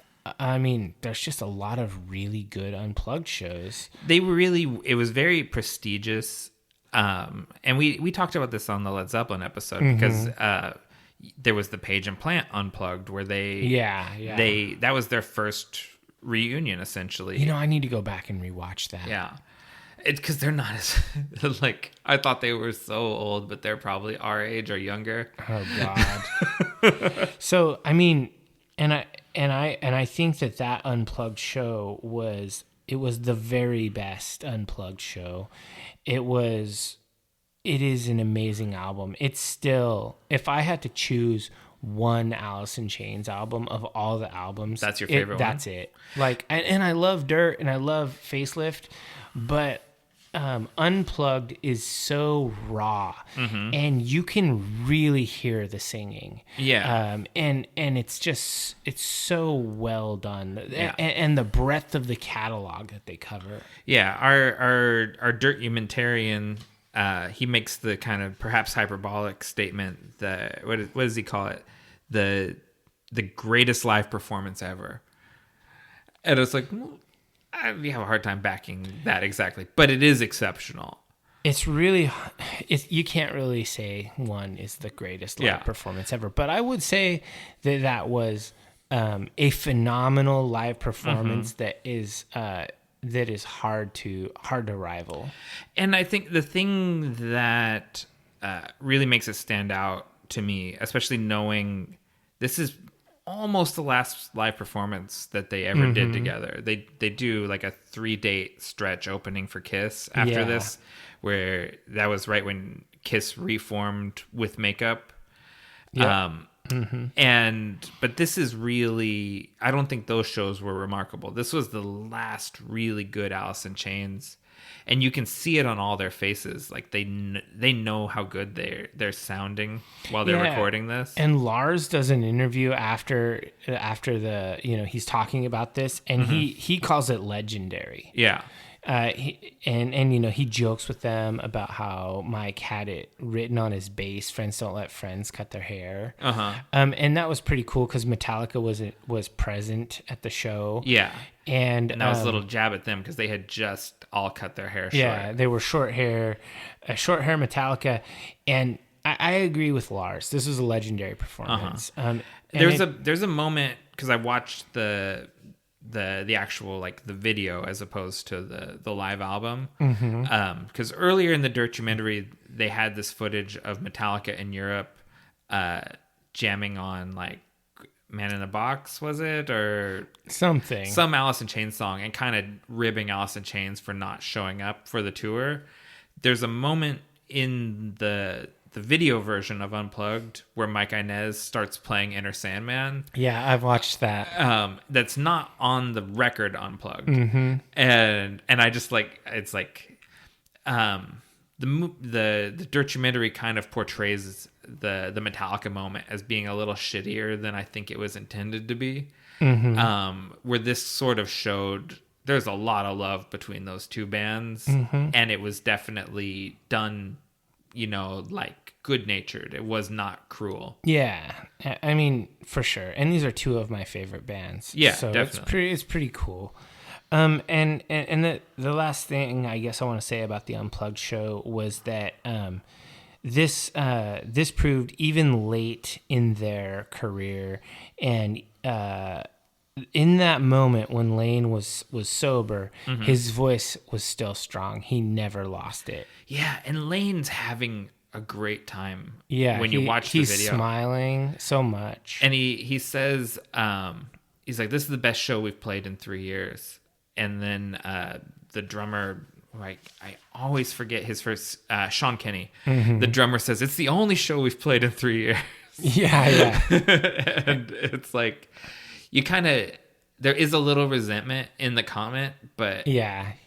But the love is on display in this concert, very strong. Yeah, it's a really good 10 out of 10 concert. If you haven't watched the Unplugged, Alice in Chains Unplugged concert, if you're at all a fan of the band, it's highly worth it. It's not even that long. Sign up for a free trial of Quello and just watch it. It's worth it. Pay Quello their damn money. As long as they keep letting me do free trials. And so then after that, they put out a greatest hits album, and it had 2 new songs. No, it's 3 years later, so there is a long stretch but there. it's 3 years of nothing. Yeah, you hear nothing from the band, and they put out a greatest hits album, and it has only 2 new tracks. And I always wonder why bands put new tracks on greatest hits albums. I don't really like that, but that's just me. When you have an inactive band, you got to something to make it worth buying as a super fan, because you have all the tracks otherwise. So there has to be something new on it. So 2 B-sides that never got released, that totally makes sense. Sure. And I would argue that a super fan would buy it anyway. But yeah, and so then later, like, they don't tour to support the greatest hits album, and then Layne is found dead, and he's actually been dead in his apartment for almost 2 weeks. He and after examining the body and whatnot, it's actually determined that he died exactly 8 years after Kurt Cobain, the same day.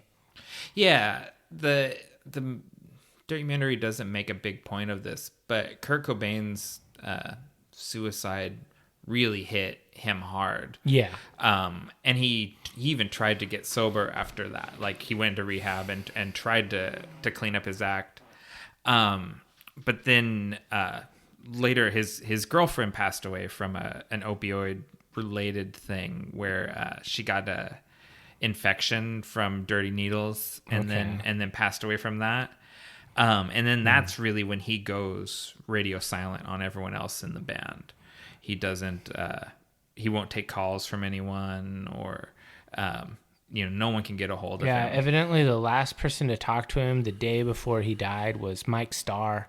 Had gone over to visit him, and Mike Starr was trying to help him get well, because obviously Mike had his own battle with drugs, and it ended up in an argument, in a fight, and Layne was yelling at him and told him to leave, and he left, and Mike's last words to him, like, "Let's not part like this." Yeah. And then Layne died the next day.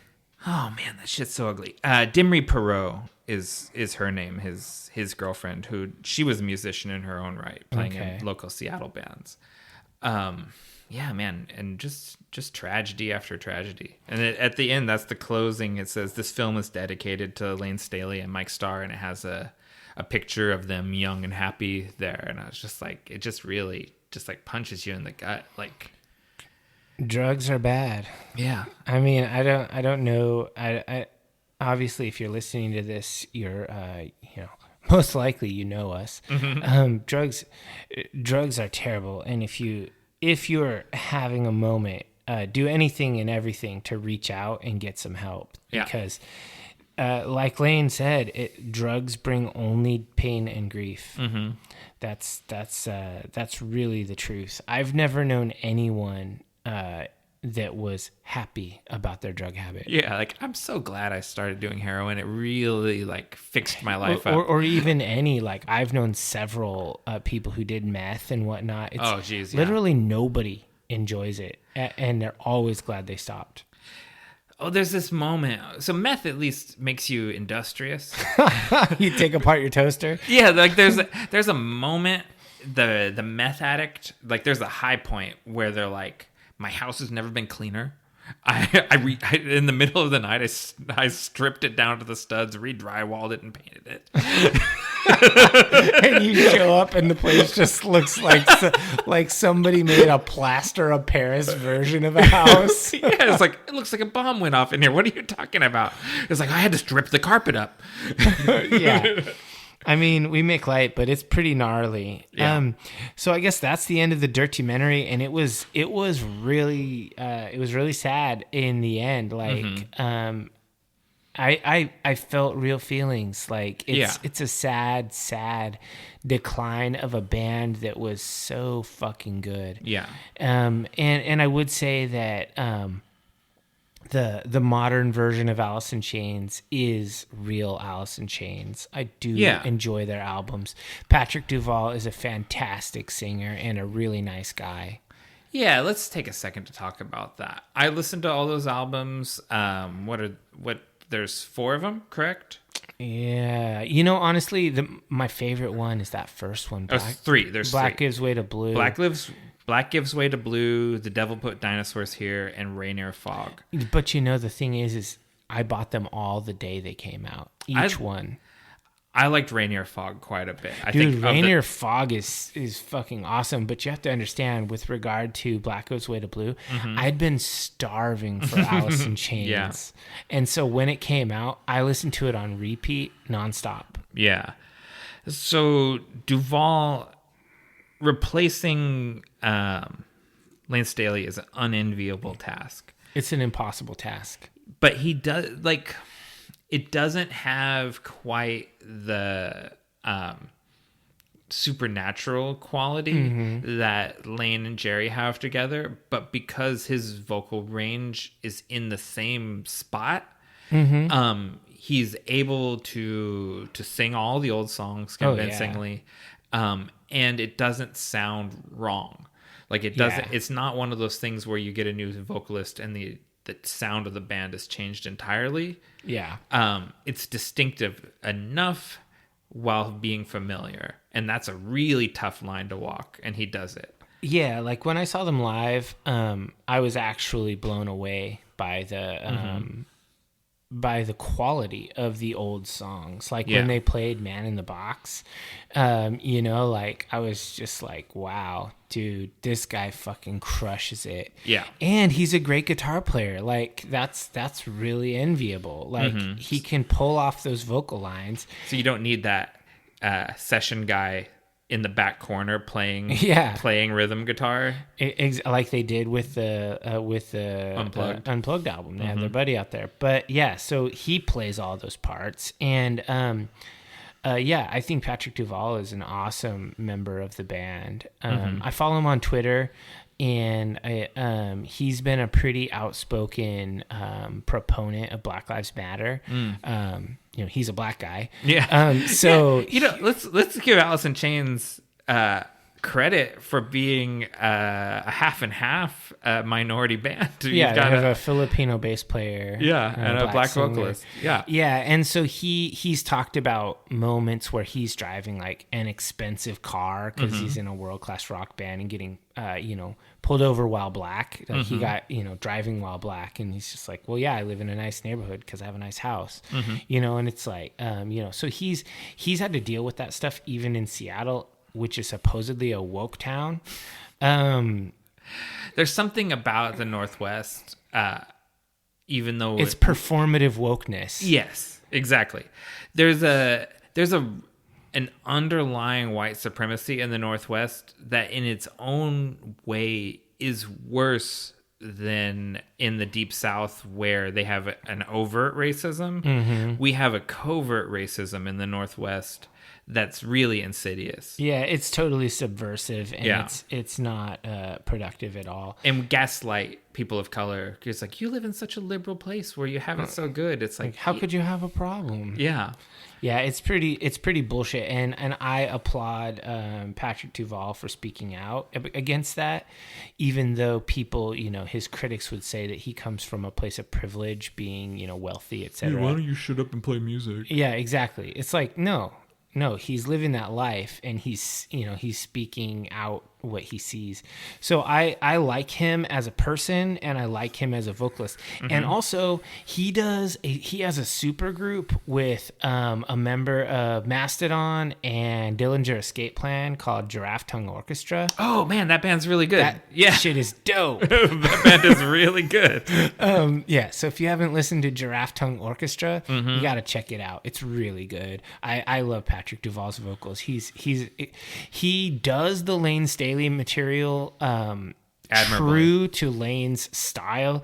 He does it well, but he does his own thing well also. Yes, I 100% second those opinions. So I guess that kind of ends the discussion on Alice in Chains. So let's go into our personal highlights. What worked for you? So this is a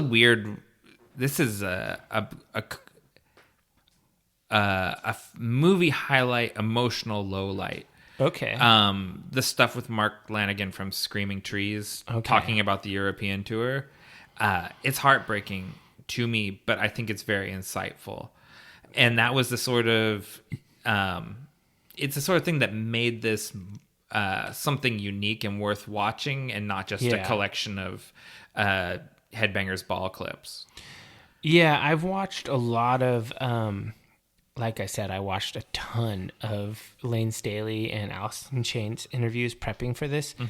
The Dirtumentary was literally the best of all of it. Yeah, it's a well curated collection of clips. Yeah, and I think that you highlight that well by saying that moment was, it was a documentary highlight, but an emotional low light. So my highlight had to be the live performances. Yeah. When, especially from like the Dirt era, like kind of that moment when they are kind of like they're kings. Oh, so good. Like I loved it. It's powerful. It's moving. It's really, really well done. I love seeing the live performances because I've memorized the albums. I know every inflection. But when you see the live performance and there's, little variations, and you can see how it sounds when it's not produced, when it's just the raw sound of the of the delivery. They're just doing their thing. So for me, that was a highlight. And that's not even really a documentary highlight. That's an Alice in Chains highlight. Yeah, for sure. But I think that is it's indicative of the choices that the editor, the producer made, that he chose those moments. Yeah. He chose the really, really good ones. I think he demonstrated really good taste as far as the stuff that he picked. Which makes me curious about that Limp Bizkit one. Okay. Well, it's one of these days when we have a gap where we're like, what are we going to do next week? And we don't know what it is. We're just going to do Biscuitmentary. Fuck it. $3 bill, y'all. Yeah, definitely. Okay, All right. We'll do that. So now, what didn't work for you? This is not a movie. Yeah. Like, that's what didn't work for me. Like, I was expecting amateurish filmmaking, but I was not expecting just a montage of clips. And so, like maybe kind of once the band gets going, once you get out of like the introductory scenes, I kind of was like, is this movie ever going to start? Yeah. And it doesn't. It's 2 hours long with no narrative voice really, except for the occasional text on the screen. Yeah. And I thought he could have inserted himself a little bit more. Did a little VO. Yeah. Something to give it a cinematic feel. So I actually had the exact same thing. I just worded it differently. I said basically the strength of the doc is also its weakness. The fact that it's all primary source material. It's all the band themselves. And some of it is secondary, like with the Screaming Trees guy or Lars or whatever. But this is all what you would consider in research. This is all first, primary and secondary source. So that means it's really good research material. But that in and of itself does not make a great documentary. There was no narration or continuous story. It was a semi-chronological series of interviews and live performances. It was really nice to see the band evolve the way that they did, but I kind of feel like it didn't have its own story. Like this was it was too anonymous. Yes. And so we basically are saying the same thing. And even though this is an independent documentary that is basically a fan film, I still think we should rate it. So what are your final thoughts and what is your rating for this? Remember, we have established that 5 is perfect and pretty much impossible. 3.5 is a solid recommend. 3 is a qualified recommend. Below that is not recommended. That's 2 stars. I gotta do 2 stars on this. Holy shit. Because 2 stars? I would not recommend this to someone to watch. Why? Because it's not a cohesive movie. It's just not. Like, it's a very qualified. If I'm going to say, I'm just going to tell you, this is just a curated collection of clips. It's a YouTube playlist masquerading as a movie. It's a lot more tasteful and well put together than that, because I watched a lot of YouTube clips. Well, that's why I gave it 2 stars instead of 1. Holy shit, you are harsh. But I guess to you, Dune is a garbage movie. So I guess... It isn't. Dune is a 3.25 star movie. Dune is an actual movie. I just can't rate this as a movie, like I almost don't feel fair giving it stars because I almost didn't want to rate this because of what it is, but I feel like if we're recommending this out to the divers, we need to let them know how we feel about it. Yeah. And so I'm going to go ahead and I would give this a 3-star rating. Okay. And it's because I consider a 3-star to be a qualified recommend. Yeah. So this is a qualified recommend. If you are from the 90s, watch it. Yeah. Because you will have a lot of feel-good moments when you see all those old MTV clips and you remember it, and that stuff is fun. Yeah, particularly that New Year's performance they did where they played the MTV New Year's Yeah, party. that was I was like, awesome. I remember this shit. I Like, watched that. I love this. So it's qualified. If you're from the 90s, do that. There's a lot of Zoomers and stuff that actually kind of fetishize the 90s, kind of like when we were young. People did that with the 80s. So you should watch it. If you are an Alice in Chains fan, even a casual fan, you should watch it. Yeah. It's not for random person off the street who's like, Allison who? But if you are like most people who can tap your toe to, Man in the Box or, like Heaven Beside You or any of those big songs, watch the show. It was good. It was a little long. It was 2 hours. But if you just can't be asked to do it, if you don't want to watch all these interviews and stuff, I would say that the unplugged performance I can give an unequivocal recommend to. Yeah. But it doesn't give you any insight to the band like these interviews do. That's just for the Alice in Chains lover.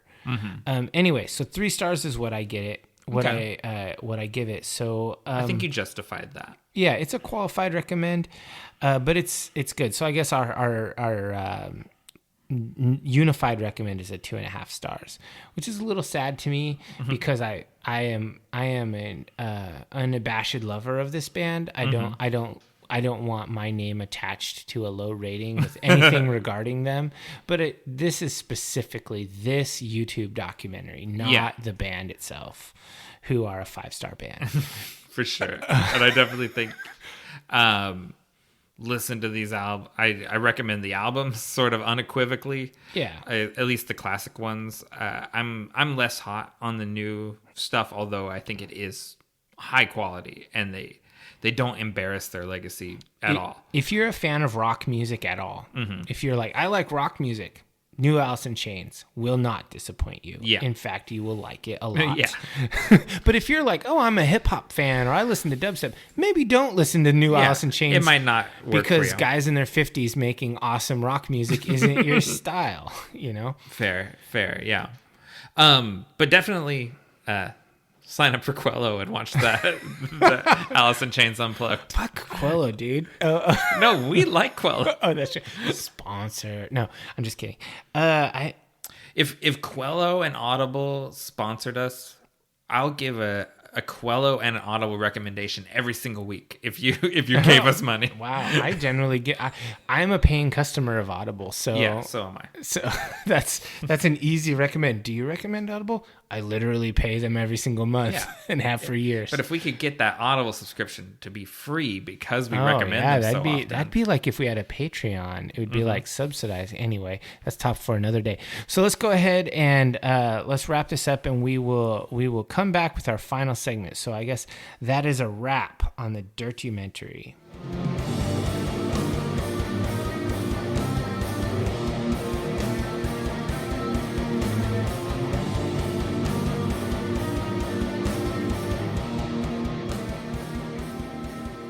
Welcome back, divers. It's our final segment, the one where I ask Dave, what are you into right now?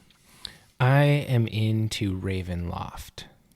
Oh, I just got a Facebook targeted ad, so I think I know where you're going with this. So, backing up a little bit, Ravenloft is a Dungeons & Dragons, originally a Dungeons & Dragons adventure, where it is a gothic horror adventure where you go to Castle Ravenloft, where there is a vampire, a proper Dracula style vampire with a cape and slicked hair and everything, named Strahd von Zarovich.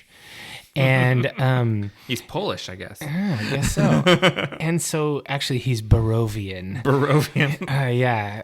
So you end up going and you do this adventure and you face all these unique horrors that present themselves in this adventure. And I will say I have had that since the original Ravenloft adventure. I still have it, in fact. Do you know who did the artist on the cover of that thing? I don't even remember, because I can picture the Dracula in the castle. Yeah, it's perfect. And so I've been a big fan of Ravenloft, and then later on they made an actual Ravenloft box set where it actually became kind of a campaign setting. Yeah, where that's how I think of it, like Dark Sun and other D&D settings. So it went from adventure to campaign setting, and then in 5th edition, there was no campaign settings. They redid it again as an adventure. They called it the Curse of Strahd. And the Curse of Strahd was, a level 1 through 10 adventure / campaign that would take you through the whole classic thing, but kind of modern, updated. Then late last year, they put out a new version of it. They called it Curse of Strahd Revamped. Pun intended. But it's amazing. And I got it for Christmas. It is in a coffin box, kind of like that old Misfits box set, but big. Oh man, it's large, and it comes with the it has its own it's called a Taroka deck. It's kind of a Ravenloft tarot. Okay. And it has all these maps, and it has other props like letters on parchment paper and stuff like that. And so the revamped Curse of Strahd, I have that. I got that for Christmas, and it's super dope. And so I've been a big fan of this, and I've been waiting, like someday I'll run it, or maybe I'll wait and have it run for me and play in it. But then recently they put out a Unearthed Arcana is a Dungeons and Dragons thing where they put out playtest material. They put out playtest material. I think they called it their Gothic lineages, which Gothic is synonymous with Ravenloft. Okay. And so they had 3 options in there that they wanted you to test, called the Dhampir, which means you're vampire blooded in some way. Maybe your great grandfather was a vampire, or maybe your mother drank vampire blood while you were in the womb, or whatever. You get to make up your own role play in some way. Like if your mother was pregnant with you and she got attacked by Dracula, and then your blade. Exactly. So there's the Dhampir. Then there's the Hex blood, which means you have like hag's blood, or kind of like this witchy lineage, something like that. And then finally there's one called what is it? The Reborn, which you get to play a Frankenstein. Oh, wow. Yeah. And Reborn. Okay, so then that's distinct from a flesh golem. Oh, yeah, because it's a person. It's actually like PC stats. And it's very malleable in that you get to make up your own kind of role play behind it. It's a set of stats that lets you sort of flesh out the role play. Oh, man. You're leaning into this. So when I saw that Gothic lineages, I was like immediately download, save, put up on my Google Drive. I was so into it. I loved it, and I knew that you would love that Reborn thing. Yeah, because that's your jam. Yeah. And I knew that since that's playtest material for Gothic lineages, something big was coming, and I was right. They announced a new Ravenloft campaign setting book.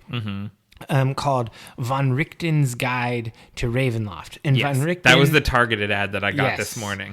It's he's a famous vampire. He's the Van Helsing. Yeah, he's the Van Helsing of D&D.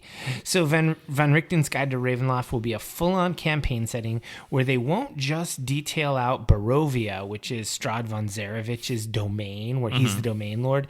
There will be, I think they said something like 10 domains that you can go. They're called the Domains of Dread. Oh, man. They're demi-planes that are connected by these mists. Interesting. So you can travel between them. There's all sorts of craziness with all these different domain lords, like, and they're different flavors of gothic horror. Like one of them is, it's kind of like a zombie apocalypse D&D realm, like where like you think a zombie's no problem. You're like, whatever, I'll kill a zombie. What about 10,000 zombies? Yeah.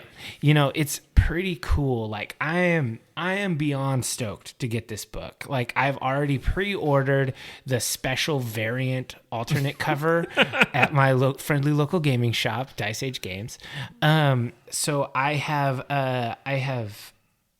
all in on it. I can't wait for it. I'm excited, and I've been re-immersing myself in the old lore. I've been looking at stuff. Careful not to read the adventure because I'm not ready to run it yet. Yeah. But I'm reading my old campaign material that I have. Like I have every book they've ever published on Ravenloft. I have it. Yeah. So I'm stoked. So shouts to Tracy and Laura Hickman, who wrote the original Ravenloft book, and Clyde Caldwell, who is the artist that I was asking about. Okay, cool. Yeah. And that art is actually in, I have the D&D art compilation nice. book. Yeah, that art is in there, and it's pretty celebrated as a pretty important piece.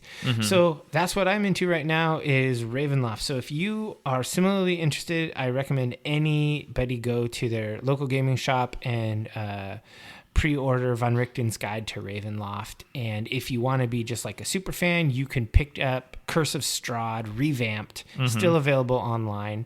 And it comes with all those extras and a cool coffin box. That's very cool. That's a cool way to package it. Yeah. So what are you into right now? I haven't been consuming a ton of new stuff since last we recorded because it hasn't been that long. Mostly just Alice in Chains. Yeah, I listened to a lot of Alice in Chains. I'm still watching WandaVision. The penultimate episode came out this weekend, and I'm on tenterhooks waiting for the next one. Oh, man. So I'm going to have to recommend comics again, which I tried not to kind of do the same type of thing 2 weeks in a row. Well, I mean, you're into what you're into. You know? So, and I learned my lesson last time. I kind of shotgunned the divers with too much material, saying, read everything that Jonathan Hickman ever wrote. Yeah. That's a little intense. So the thing that I've been deep diving into over the last couple weeks has been Brian Michael Bendis's runs on X-Men. Particularly, I'm going to recommend All New X-Men Volume 1 by Bendis and the penciler Stuart Immonen, and Uncanny X-Men Volume 1 : Revolution with Bendis and Chris Bachalo. Okay. And they're sort of parallel storylines. All New X-Men follows the original 5 X-Men brought forward from the 1960s into the modern era, or into the teens. This is a little bit got like Iceman and Beast and stuff. Yes, but the teenage versions of them. Oh, so basically the modern. Well, actually, I'll set up Uncanny X-Men first. So Uncanny X-Men follows adult Cyclops, Emma Frost, and Magneto as they lead a sort of renegade, revolutionary version of the X-Men. Okay. Like a very like Antifa kind of anarchist sort of X-Men. All right. And the Beast, the old version of the Beast, goes back in time, gets their idealistic teenage versions of themselves, brings them forward into the modern era as sort of a wake-up call to Cyclops, like to kind of get him off of his revolutionary, destructive path that he's on.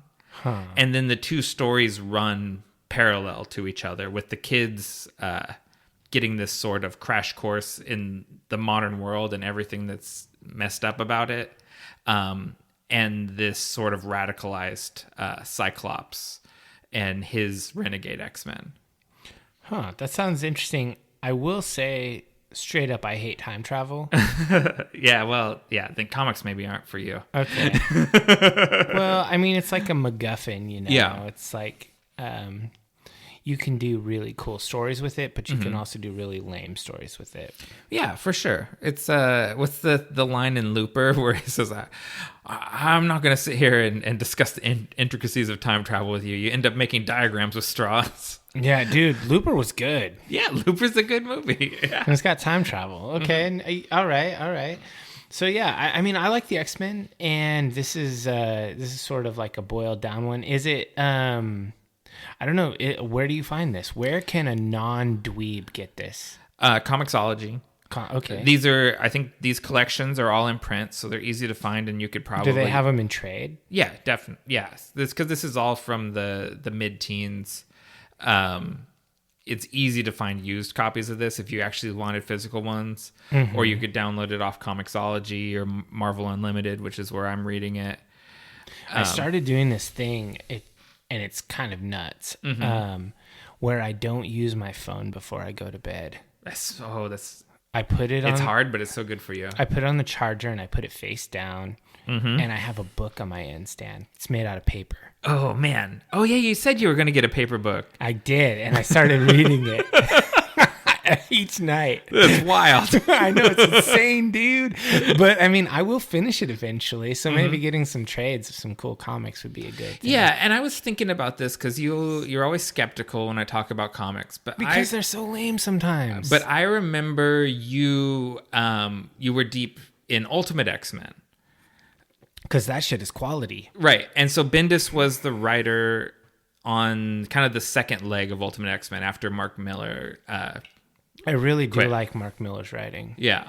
So, and I was thinking, like, they've read a bunch of Bendis X-Men already. So this is not way out of line for him. Okay. And I do like the X-Men. I will unabashedly say that I am a Wolverine stan. I'm one of those kids. Okay. So Wolverine has a very little role in this. Oh, is it about Cyclops? Because nobody likes Cyclops. He's literally the captain of the football team that everyone hates. Cyclops is the Che Guevara of the X-Men. Like, this is not. Yeah. People have the wrong idea about Cyclops. It's just because that's one thing that I have a criticism of retreads, which I guess I guess retread might sound insulting. It might sound dismissive.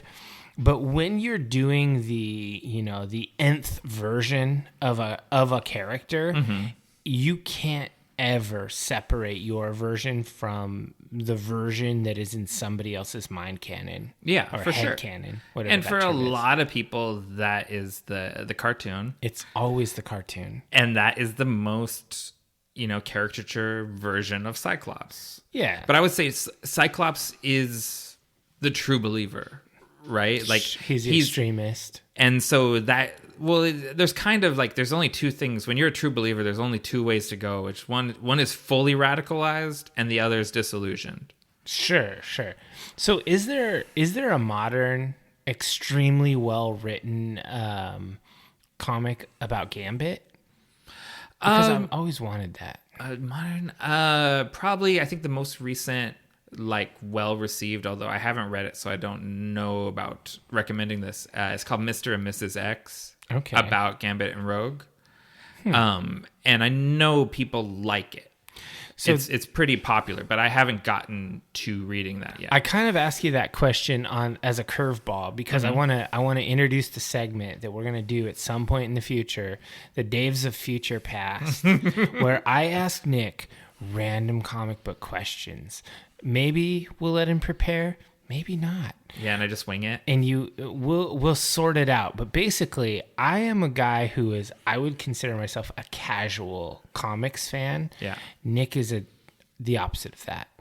He is full nerd. I have a whole room filled with comic books. So we're going to do a little thing. It's probably not going to be part of the regular Nick and Dave Deep Dive the Metaverse series. It's either going to be micro episodes that we drop, or YouTube content because we're looking at getting some camera equipment in here.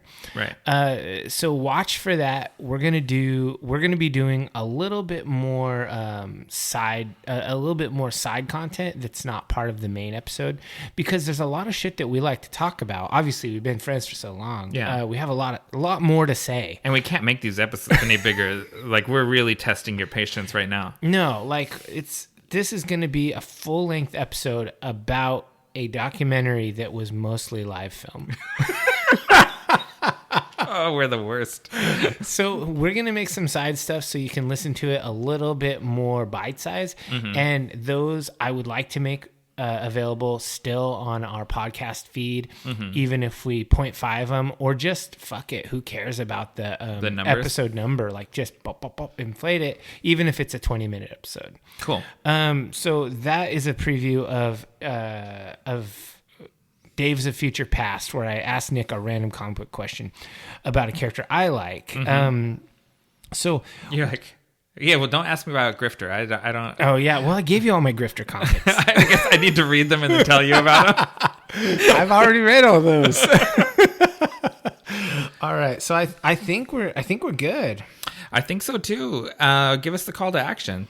So I'm going to ask you to subscribe to us on your favorite podcatcher and rate us generously. A 5-star review costs you nothing, but means everything to us. Additionally, I'm going to ask you to please share our post about our episodes and just tell your friends what you think. Like, hey, this is a podcast I listen to. It's good. We're looking to expand the audience just a little bit beyond, kind of our 50 closest friends. Yeah, 50 closest friends. So we appreciate your 50 close friends. Yeah, though. you're your best. You're the best. But just share the episode.